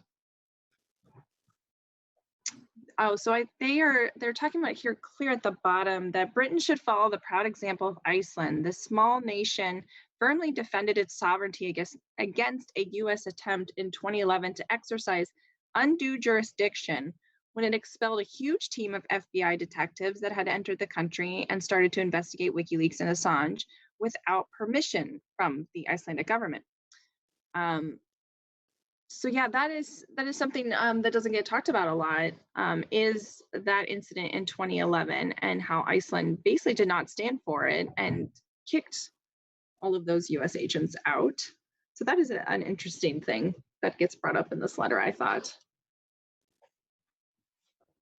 And then also the fact that that agent, I believe, was later called in to testify against Julian, and then also is now being currently used to testify against people around Julian too, I believe. Mm-hmm. I can't remember the gentleman's name, but I believe his name was brought up when talking about the former German colleague of Julian at WikiLeaks. I can't remember. Yeah. Yeah. He's always used in smear documentaries. All the while they failed to acknowledge the fact that he was fired by Assange. So could we imagine that he has anything really nice to say about him, and if in the fact that it's probably not accurate? Oh, look. We have somebody in some new gear. Steve, wow. New outfit. Can you tell us about that? Up. Wow. Oh, and Andrew too. Wow. Oh yeah. Wow, you guys. So I got dressed up for the news section. This is in retaliation to whoever was calling us like scrubby looking. We had to get dressed up nice. It's business time. They were complimenting the women of the Free Assange Vigil and said that the men needed to do some work, apparently. So, which is a rare thing, by the way. So something cool that I want to shout out to all the guys out there that are watching. Ray McGovern, when he was on, wants to start beards for Assange. So to every gentleman out there that has the ability to grow facial hair, please grow facial hair for Julian Assange. I just want to shout out Ray McGovern's campaign there before we move past this battle of the sexes kind of thing. Women can grow facial hair too, not doubting that, but I don't think Taylor and I will be participating in that one, but we will cheer you on. thanks. I hope we can actually have Ray McGovern on again soon. Yeah. We probably have to reach out and ask him, but I didn't know he can was become more of a serious. regular. I didn't know he was serious about that. Yeah, that's why his beard is that. I knew he was doing it, but I didn't know he was calling on others. Yeah, he said he was trying to get us started as a joke, but I think it would be something cool to do for real. We'll have to think of our. Oh no, he's got an article up about it on his website. Yeah. Okay, that's awesome. So Dak did leave us with an interesting thought about one of Julian Assange's last interviews, and I was going to read that real quick and just kind of pose it to the panel.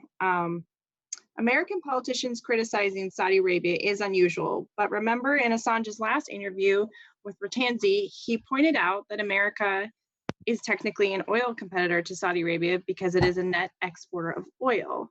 So Trump tries to take credit for this, but it inevitably was long before he was elected. So as Saudi Arabia recently criticized its ally Israel's imperialist actions, could it be that the murder of Khashoggi is the first step in preparing Americans for a war against the Saudis? So that interview was clear back. I mean, that was when he was in the embassy still, but that is an interesting thought and something Julian did talk about. So did you guys have any further thoughts on that? That's really interesting. I mean, I would like to see a little bit more evidence to go there, but I have thought for a long time that the Saudi government is not our friend. I don't think so by any means. Steve's like, right? But as far as that's a really interesting connection to make. What do you guys think? So as kind of like a dark way, because empire acts like empire, it may actually, a war with Saudi Arabia may actually be the way that the Nazi-style National Socialism could take firm root in America by giving us a second oil boom, essentially, through securing direct control over Saudi Arabian, Yemenis, and Kuwaiti, as well as Syrian oil fields in the area. So it's kind of a scary way to look at it, but a war with Saudi Arabia could actually be used by the people in power to fund social programs while they continue to obfuscate themselves behind auras of power. That's a really I think we would go to war with Iran before we ever went to war with Saudi Arabia. They're still on the to-do list that General Wesley Clark read off back in, was it 2003, 2005? I should find that clip. And just to provide a little context for that statement that I made, if you look at the way Neera Tanden was speaking about Libya at the time that they collapsed it, speaking about securing the oil fields to reduce the total American deficit so they can continue acting this way in the world, it's things like that that they would use to actually enable themselves to continue this behavior. So I just wanted to make sure I clarified that properly.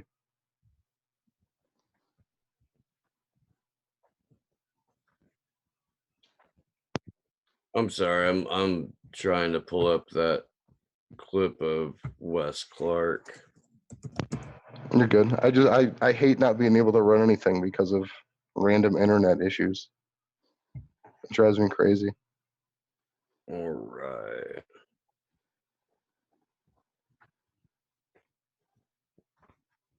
Oh, they don't have it anymore. It has been removed from the YouTube. Oh, here we go. Because RT has it. Hang on just a second. So speaking of YouTube, did anybody take note if anybody lost their channel during the YouTube doomsday? We are obviously still here. I can't remember the dude's name, but there was some big like showy thing that YouTube did, completely demonetizing a couple like right-wing channels. Though I got my news from this by listening and watching Philip DeFranco, super old creator, super blue no matter who, but really apolitical, comments on like the background of YouTube, but he is one of the best people to get news about what YouTube is actually doing. He's one of the older creators on the platform. So Philly D or Philip DeFranco or Philip DeFranco Show, he covers the YouTube shit really well and really accurately. All right. Yeah. Again, this is a thing that happened, and like people aren't worry about Iraq, not Iran. I knew why, because I'd been through the Pentagon right after 9/11. About 10 days after 9/11, I went through the Pentagon and I saw Secretary Rumsfeld and Deputy Secretary Wolfowitz. I went downstairs just to say hello to some of the people on the joint staff who used to work for me, and one of the generals called me in. He said, "Sir, you gotta come in. You gotta come in and talk to me a second." I said, "Well, you're too busy." He said, "No." He says, "We've made the decision. We're going to war with Iraq." This was on or about the 20th of September. I said, "We're going to war with Iraq. Why?" He said, "I don't know." He said, "I guess they don't know what else to do." So I said, "Well, did they find some information connecting Saddam to Al-Qaeda?" He said, No. He says, "There's nothing new that way. They've just made the decision to go to war with Iraq." He said, "I guess it's like we don't know what to do about terrorists, but we've got a good military and we can take down governments." And he said, "I guess if the only tool you have is a hammer, every problem has to look like a nail." So I came back to see him a few weeks later, and by that time we were bombing in Afghanistan. I said, "Are we still going to war with Iraq?" And he said, "Oh, it's worse than that." He said, he reached over on his desk, he picked up a piece of paper, and he said, I just got this down from upstairs," meaning the Secretary of Defense's office today, and he said, "This is a memo that describes how we're going to take out 7 countries in 5 years, starting with Iraq and then Syria, Lebanon, Libya, Somalia, Sudan, and finishing off Iran." I said, "Is it classified?" He said, "Yes, sir." I said, "Well, don't show it to me." And I saw him a year or so ago, and I said, "You remember that?" He said, "Sir, I didn't show you that memo. I didn't show it to you." Welcome to the world we live in. Every one of those countries has been destroyed by our government, including Iran. Their government just hasn't been toppled yet. We have open slave trading in Libya. Lebanon is just in shambles because of the shadow wars in Africa. It's really good to see them all laughing about this. It reminds me of that video of Mike Pompeo where he's saying that the CIA lies, cheats, and steals. Oh yeah, yeah. You know? They're all laughing about it. It's sickening. That's what Nazis sound like. Like that's what that is. Joe freaking Biden, where he's talking about holding $1 billion over the head of the president of Ukraine if he didn't fire a prosecutor that was looking into his son, and fucking just sitting there getting all, telling this story. The audience loves it. Joey B's getting into it, and he's like, "And I told him you could call the president," and just the audience is eating it up. How many people do you think maniacally laughed along with herself when she talked about "we came, we saw, he died"? Yeah, that was what I was going to bring up next. Was the Hillary clip. It was rehearsed. It was recorded. Like, she wrote that out. It was think tanked. She sat down, had the perfect fucking background. Like, she was like, "Okay, what's the 4 words I need to say? Like, what can be recorded now, bitches?" Like, no, that don't work. Cackles. Right. Someone in the chat, Quinn, is saying it's so creepy that this did not prompt an investigation. Yeah, it is really disturbing that it didn't, but it's unsurprising. So who would do the investigation? What part of that system of power will investigate itself? Yeah. And it will only investigate itself when it seeks to gain more power by eating its other half. And that's more or less what we're witnessing right now, with both sides trying to basically set the foundation to eradicate the other, and whoever gets the favor of the billionaire class is the one that gets to do it. Yeah, exactly. I mean, there's no Donald Trump is any different from that too, by the way. It's just fucking ridiculous. He was broke. That's why he did it. He was broke as fuck, and he wanted to stay inside of the circle. So the way he did it was gain power. That's all it was. He has no money left, so he just used what he had to gain power. So now he's still a player in their game. That's how power works. It's the whole system. Like, read the 44 laws of power, and it all just fucking makes sense. And you're like, wow, this is a shitty fucking world. Oh man, but there are, you know, some little bright spots. I have that whoa, is that me? I guess so. Sorry about that. I do have the journalist speak up letter, and it's got the link on it too, I believe. You know what? I looked at it, and I know that all of us signed it, right? And I didn't see any of our names. You had to that's I had to do like a confirmation email. So did I. Yeah, I we did did too. that too. I looked at one point. Are we being censored by the journalist signatures? They keep adding more and more, so I keep checking to see. They probably just check to see like who the people actually are, because there has to be so many trolls and bot accounts that attack those things. That's what I wonder, if it's a process of them to approve, kind of like the We Are Millions photos would kind of take a few days to get approved. Yeah, that's what I was thinking too, because I can't imagine that they would do like a control find. Yeah, they would not want more people to be signing that, but I think they have up to like 600, over 600 people signed. Almost 700 now. Yeah, I'm searching our names and I don't see them there yet, but we all did sign, and we encourage any journalist, especially independent media, to go and sign as well. And I encourage people to encourage the people that they watch in independent media to join. Because I can only send so many emails asking people to do things in one day. 689 signatures so far. So Nikki Hager started this, didn't he? I've learned quite a bit about him. Excellent New Zealand journalist who, I can't remember the name of his book, but he has worked exposing the intelligence agencies, and I believe was targeted as a result of doing so. There's a lot of great people who have signed this. So again, if you are a journalist, especially, you know, independent media, you know what's so interesting too is that no one in the mainstream or corporate media is going to be signing this. But wouldn't that make such a statement if they did? But of course they're not going to.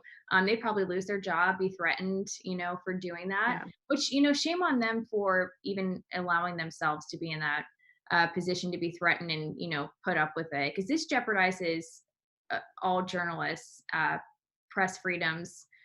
So it's ridiculous to think that this is not going to impact everybody. So yeah, and also too, guys in the chat, have your favorite independent journalist sign this. You know, send them the link in their chats when they go live, or tweet it at them to get them to sign this. Because unless you're really actively following the movement to free Julian Assange, or following different accounts on Twitter, people may not be encountering this on social media, but still may be very interested in signing. So do spread this link. It's helpful. So do we have any other, I know we have other news to get to as well. Do we want to pull up another article? I don't know exactly what else there is to touch on. I know we wanted some updates, right, on like Somerset Bean. Yeah, so there's a new tweet from Somerset Bean, and then we also have the Newsweek journalist who resigned this week. We're hoping to have on very soon. All right. I don't believe he has published his article yet, but it is going to be publishing about his experience. Okay, I've got Beans.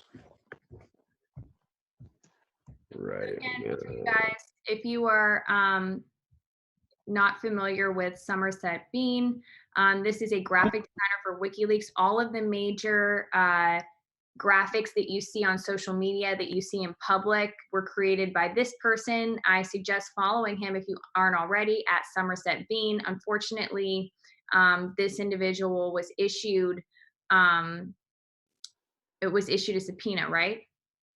Yes. They were alerted by Google that they were, they were alerted by Google that they were involved in an investigation.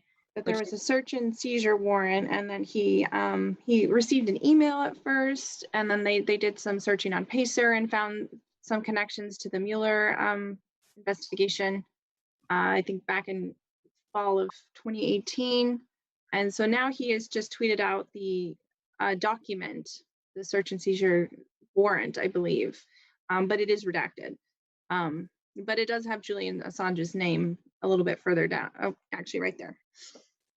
So it's just kind of a little bit interesting as we're getting more and more pieces of this specific story, and what were they looking for from Bean's account? Well, and here's the thing, it's all public record. Right, the materials that Beans discussed are already part of the public record. Like, he wasn't printing or retweeting out, recently brand new pilfered, hacked, whatever information. I don't understand. Like, and this is the thing with VIPs too, with Ray and Bill Benny getting the subpoenas. What are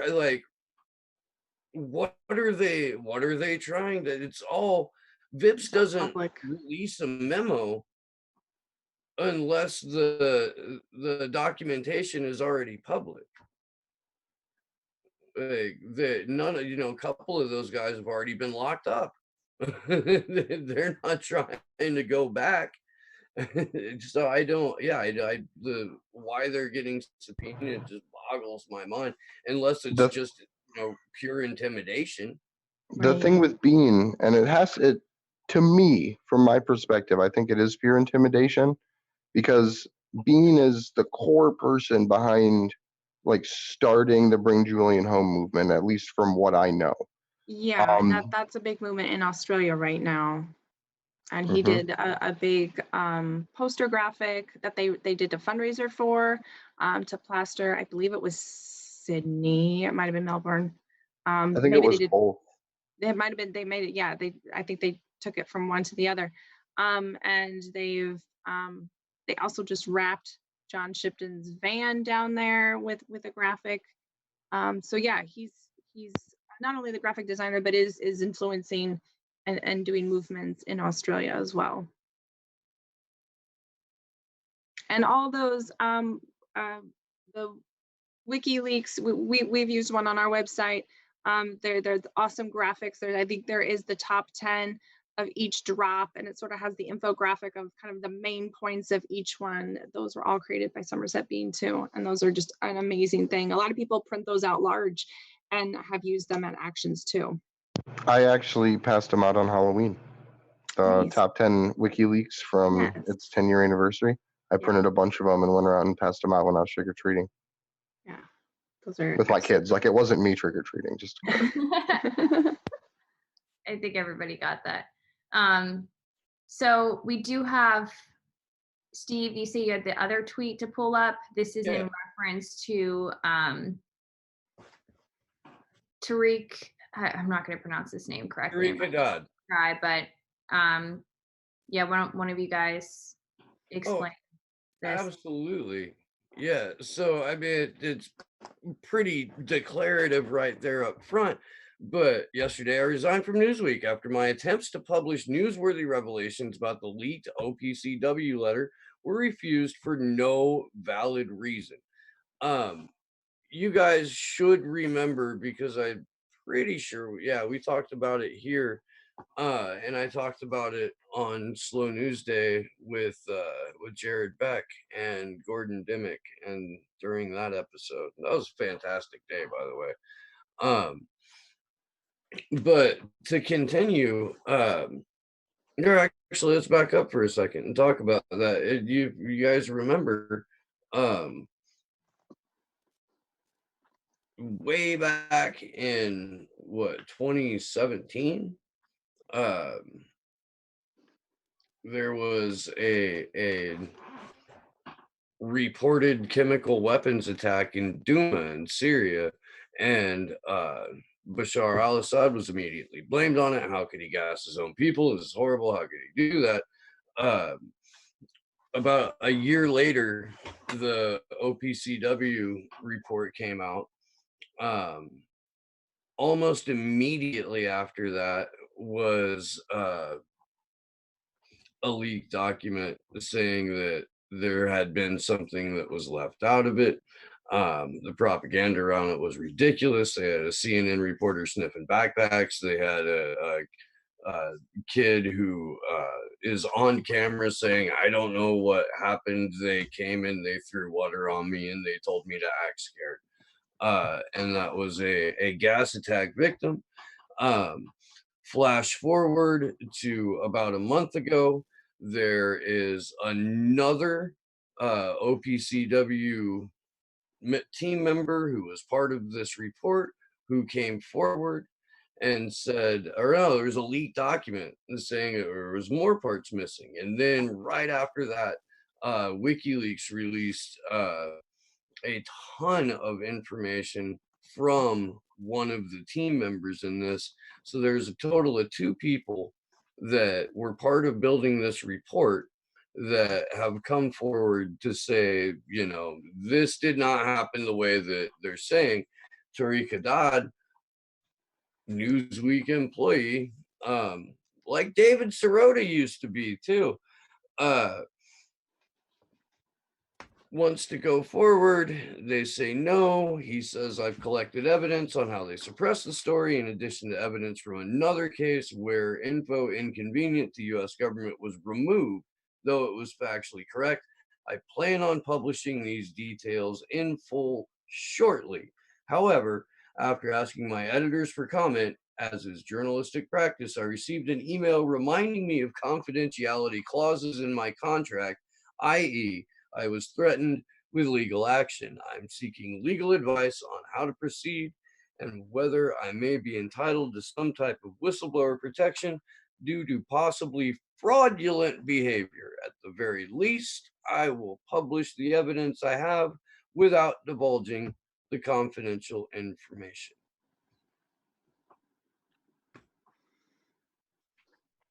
Any thoughts on I mean, that? if this isn't evidence that, these publications are bowing down to the government, I don't even know how people could even have that debate any longer, that they are not answering to some authority within the government. It's so ridiculous. Of course, we wish him the best of luck. Hopefully may get him on. We'll see about that, but it's no longer up for debate. So when you guys hear conversations amongst like family members or friends where they're saying that like it's a conspiracy theory that these different news organizations have to adhere to their advertisers like wishes, or just like the government's talking points, shut it down. Cite examples like this one. This is absolutely ridiculous. And you know what? Good on him for being able to stand up, because he's obviously risking quite a bit to do this. There's not really much to be gained from this, only to just really expose the truth, because I'm sure that as this continues, it's going to be a difficult road, unfortunately. And what we're seeing, especially with someone like him, like someone in such a position to just be quiet and make money, this is like the emergence of the new fourth estate, because people like him, when they leave these positions, they are incredibly powerful. And when they start whatever production they do after this, it just shows that they have that much more character and principle and actually stand on where facts go instead of just where people want them to. But the reason that he can't release these things is because of the will of our government. It's because they specifically want to be able to fire missiles into Duma, because that's how they get to go on CNN and say, oh, look at the beauty of our weapons. When literally, like, every year for 3 years in a row in the same month, they try to pull the same false flag attack, and it's insanity.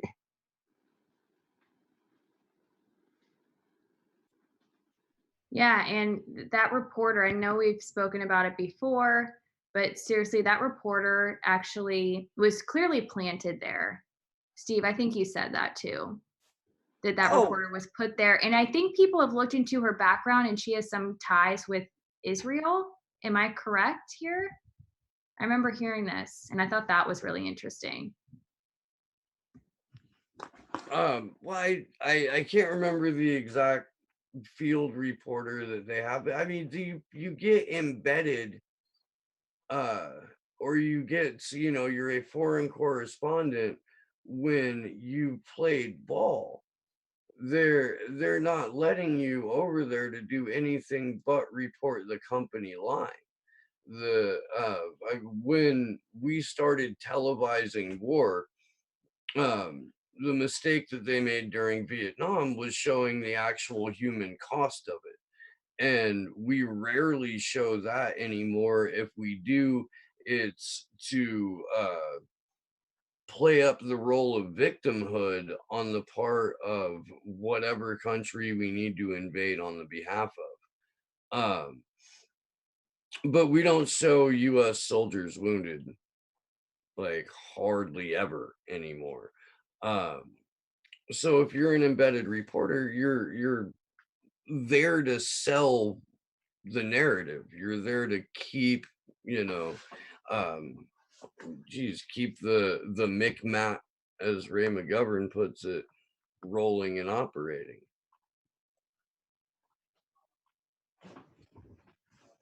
Yeah, so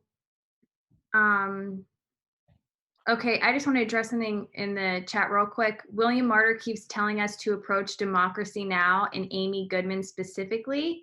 We're not ignoring you. I mean, we could talk about that for sure. So thanks for that tip.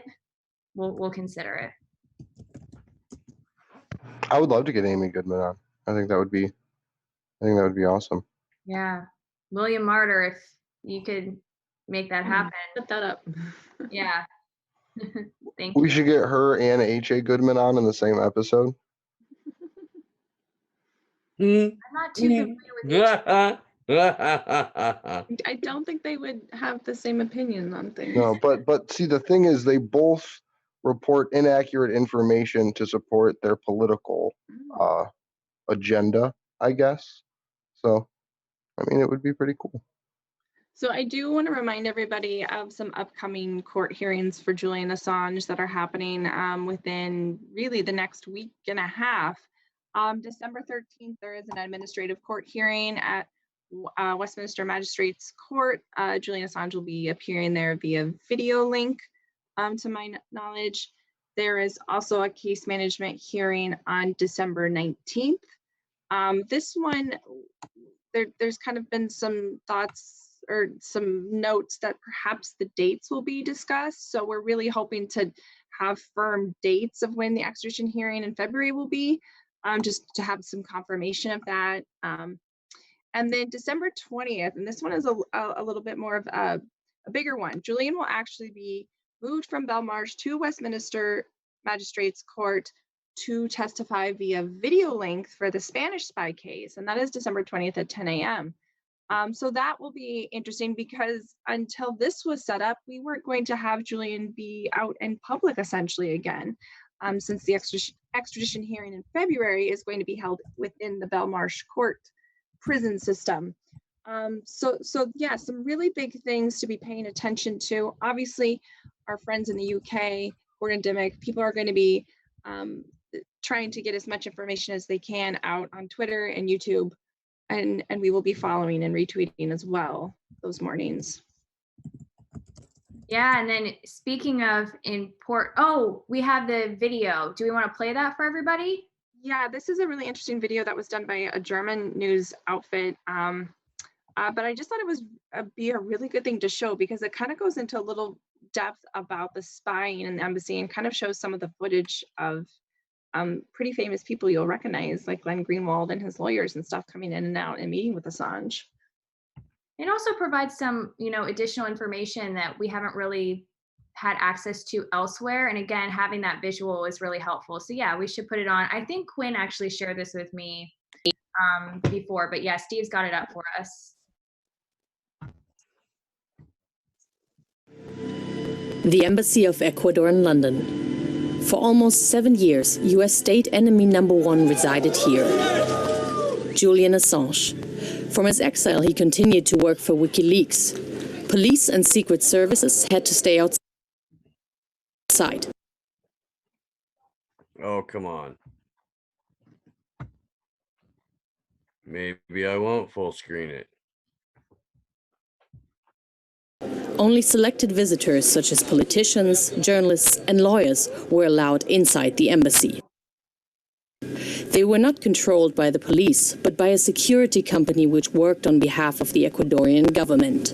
Its name, UC Global.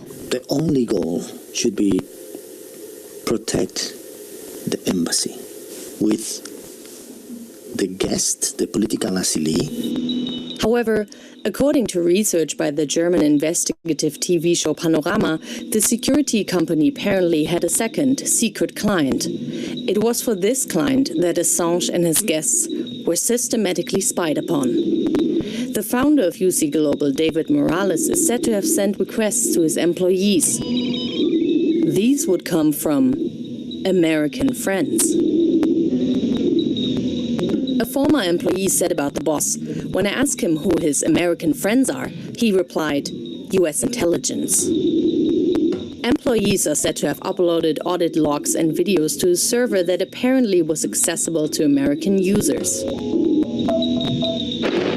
Journalists visiting Julian Assange, for example, Glenn Greenwald, activists, colleagues, and lawyers. Meetings with his famous supporter, Vivienne Westwood. In the monitoring material which German public broadcaster NDR and WDR could evaluate are 4 videos of the actress and activist Pamela Anderson. While she spoke to Assange, the security staff seemingly spied on her phone and wrote down her password, here. Assange's guests were apparently being recorded systematically. Serial numbers of mobile phones, visit logs, endorsements, and observations. The monitoring material also includes documentation of a reporter from our team, including his American passport. John Götz has visited Julian Assange more than a dozen times for the German public broadcaster NDR and the German newspaper Süddeutsche Zeitung. Journalists like us went there, of course, to make editorial arrangements, to talk about the safety of sources, to talk about the source of documents. There were sometimes documents that were very secret, and so, of course, you had to be careful with those.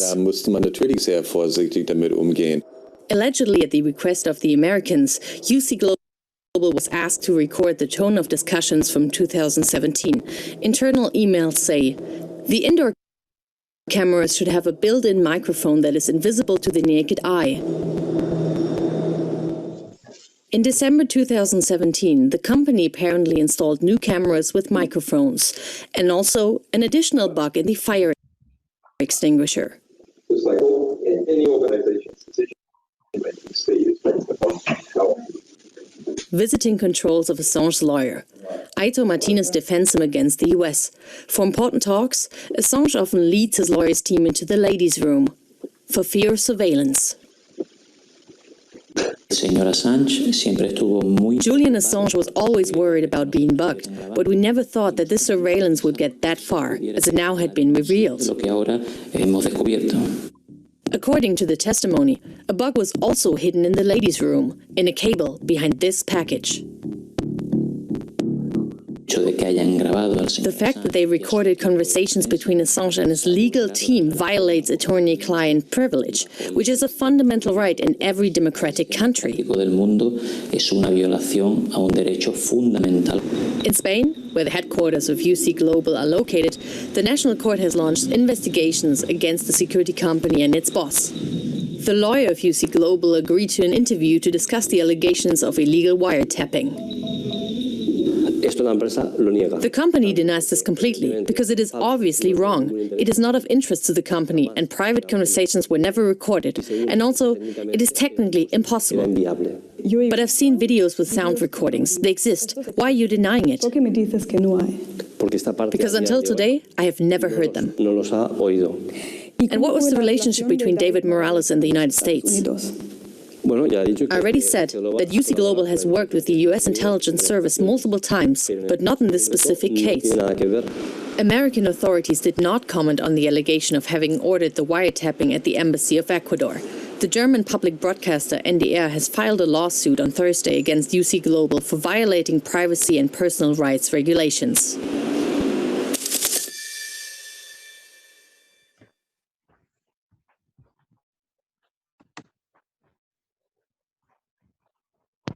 Damn.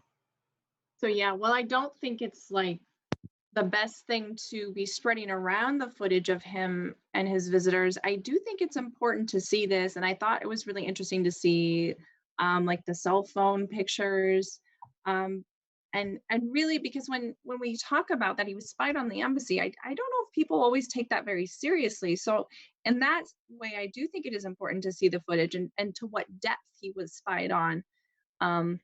While I don't like invading his privacy by sharing that, it's sort of a catch-22.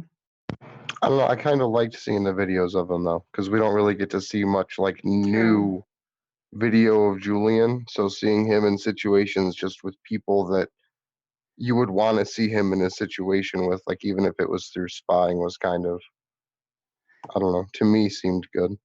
Yeah, in a way it is sort of nice to see him again in that sense. Yeah, no, I agree. By the way, I just want to make note. I so appreciate you guys on Twitter, like spreading our donation link in things like that. Just be mindful of doing so and who you tag in it and things like that for the future.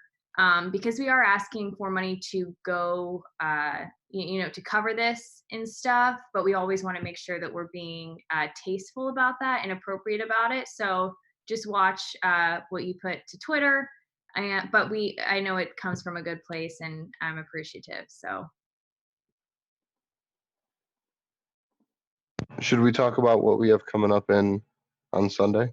Yes. So this Sunday. Oh, do we have another video we want to show before we talk about that? Well, it's related to what we were just talking about with let's bring it up and building some correspondence and Raina Kalik did the video. It is absolutely hysterical.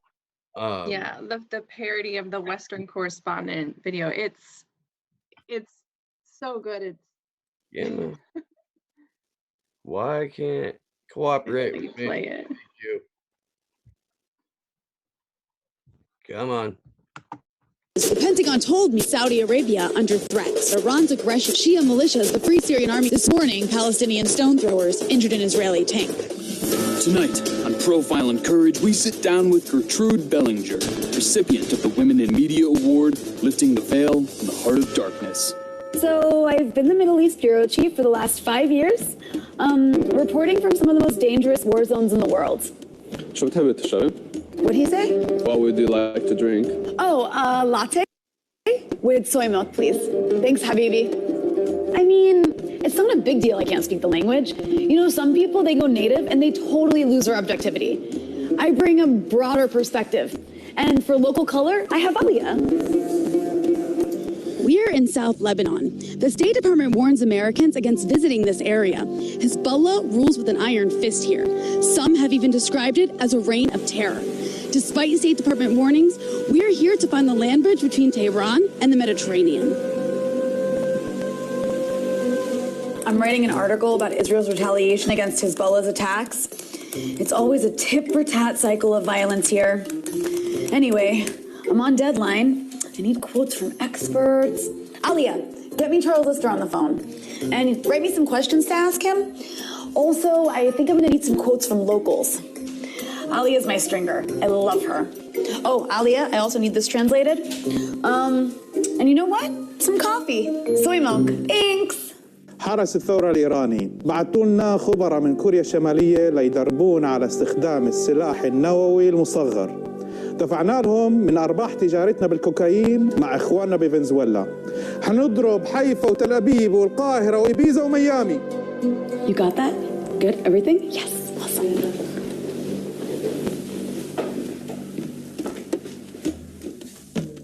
يلا شو مساطيل موعدنا مع هبيلة نيوزويك الأسبوع الجاي ماشي؟ ماشي. What did he say? He's very thankful and he's looking forward to watching the interview. Oh, thank you so much. Oh, no, you can't do that. He's a religious man. Oh my God, I'm so sorry. I'm so sorry. نلف صاروخ الليلة ولا نشرب كاس؟ لا دور. وأعطيني شحطة. What's he saying now? He has to go pray now. Oh. So you can usually spot them by the kinds of cars they drive. So like, that's Hezbollah. That's Hezbollah. That's Hezbollah. That's definitely Hezbollah. Those guys are probably Hezbollah. They're everywhere. This guy's probably Hezbollah, training for war. I love Beirut. Cheers. Cheers. Oh, crap. What's wrong? Just these idiots on Twitter. Bunch of loser leftist tankies trashing my meeting with Hezbollah. You had a meeting with Hezbollah? Yeah, my fixer set it up. No, there's no way you met with them. Local press doesn't meet with them. You could not have met with Hezbollah. You were scammed. No. Yeah. No. You were scammed. No. Whatever. Let's take another shot. Major protests have broken out against the regime. The State Department is demanding the president step down. I'm meeting with some of the peaceful, non-violent protesters. What are you protesting against and what are your demands? أنا انضميت للثورة لنخلص من الملحدين. المدارس العلمانية لازم تتبدل لمدارس دينية، والنسوان لازم يلبسوا البرقع ويمنعوا من دخول المدارس اللي بتخرب عقولهم. الرئيس لازم يكون مسلم يتبع السنة والشيخ عبد الوهاب. احنا محتاجين مساعدة أمريكا لنخلص من الدكتاتور. كلنا جهادية، بدنا نبيد العلوية والمسيحية على بيروت والعلوية على التابوت. It looks like the U.S. needs to do something to help these pro-democracy protesters, or else the post-World War II liberal order will collapse. But first, let's take a selfie.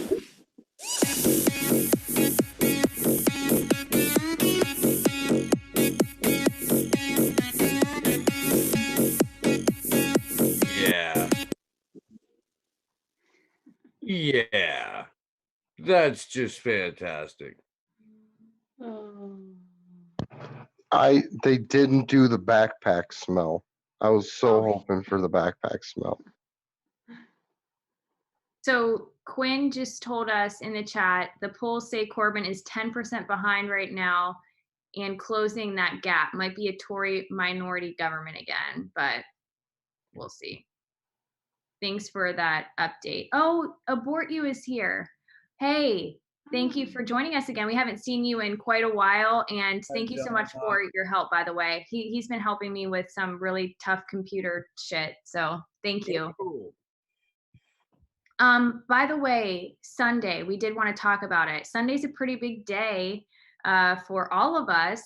Of course, I didn't know a whole lot of what you guys were talking about on Sunday, even though we were like texting about it. I was just not fully paying attention. So if one of you guys want to talk about the event, the time, why we're doing it, and then Sunday evening, Christy and I have something really cool going on that we want to share with everybody.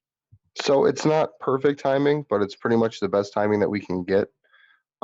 Chelsea Manning's birthday is December 17th.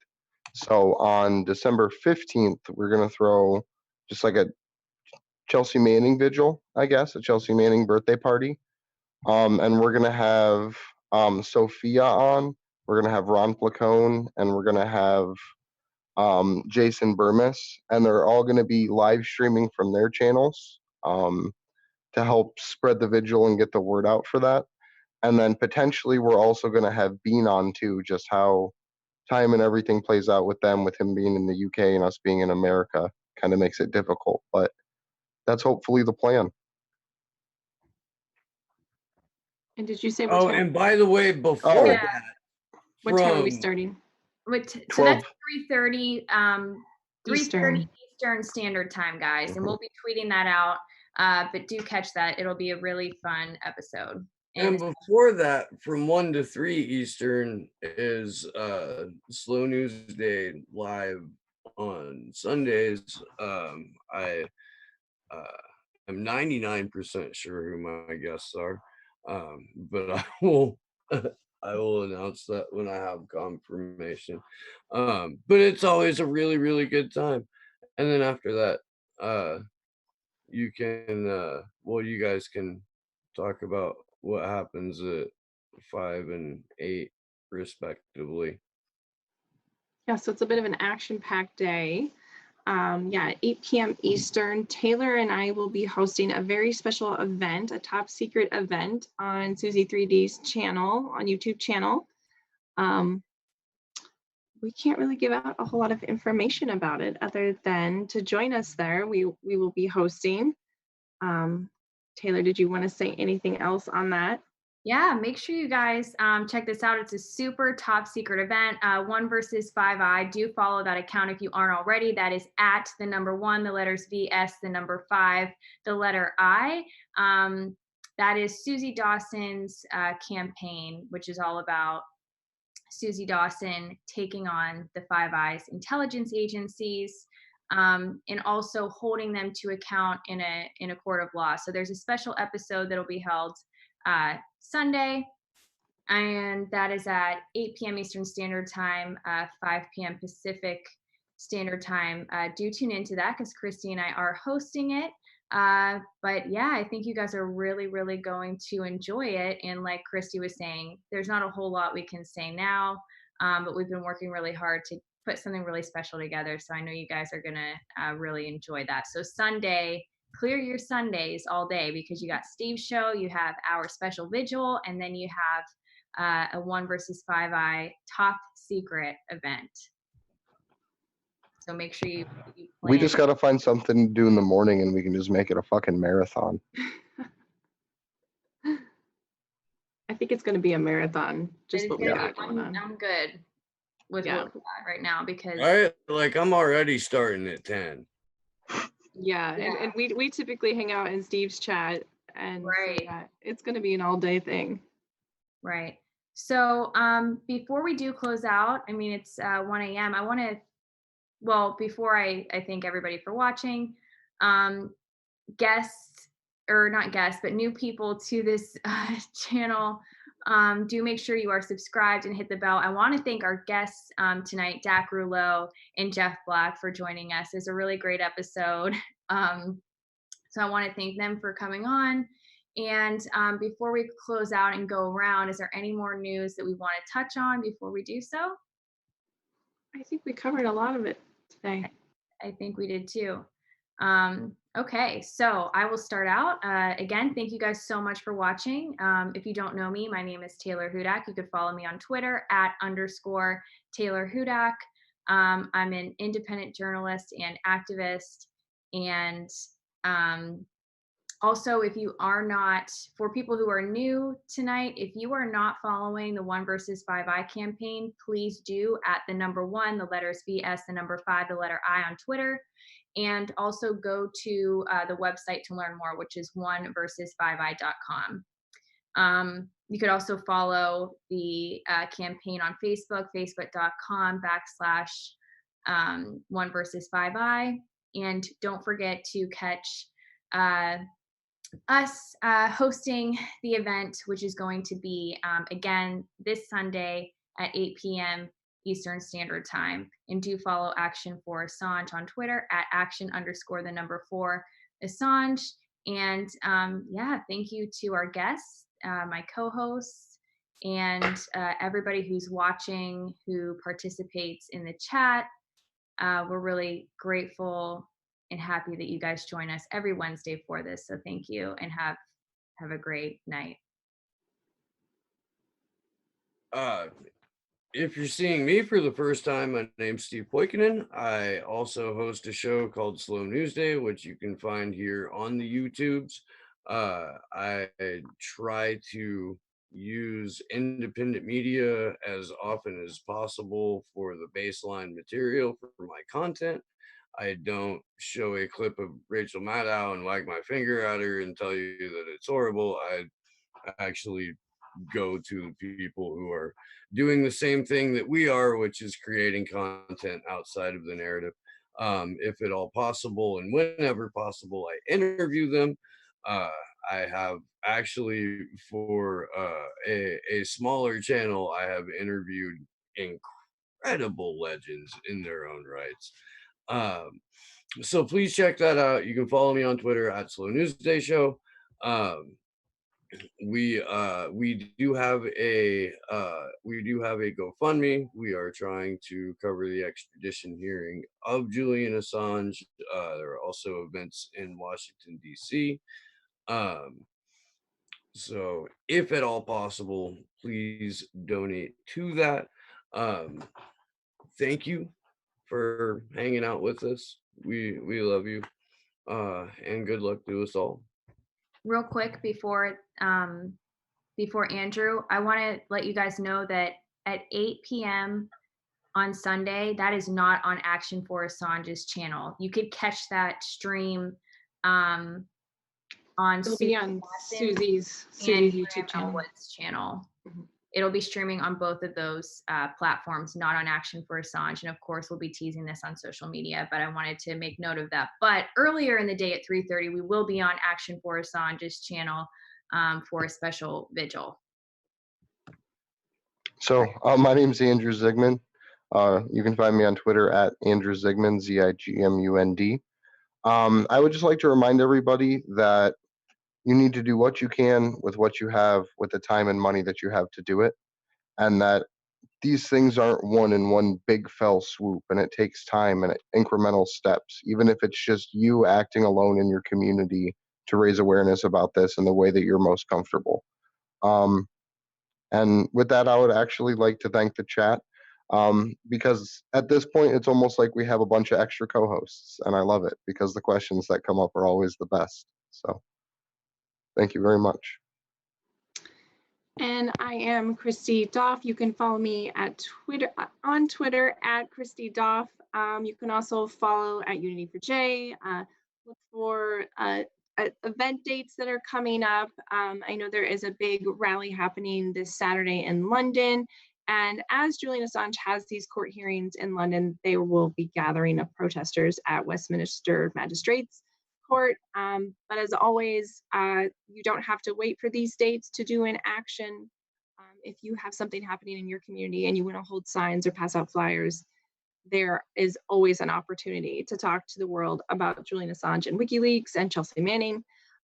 So please do that. We can't wait to see you guys on Sunday for our special Happy Birthday Chelsea vigil. And Taylor and I will see you on Sunday night for our top secret event for 1 versus 5i.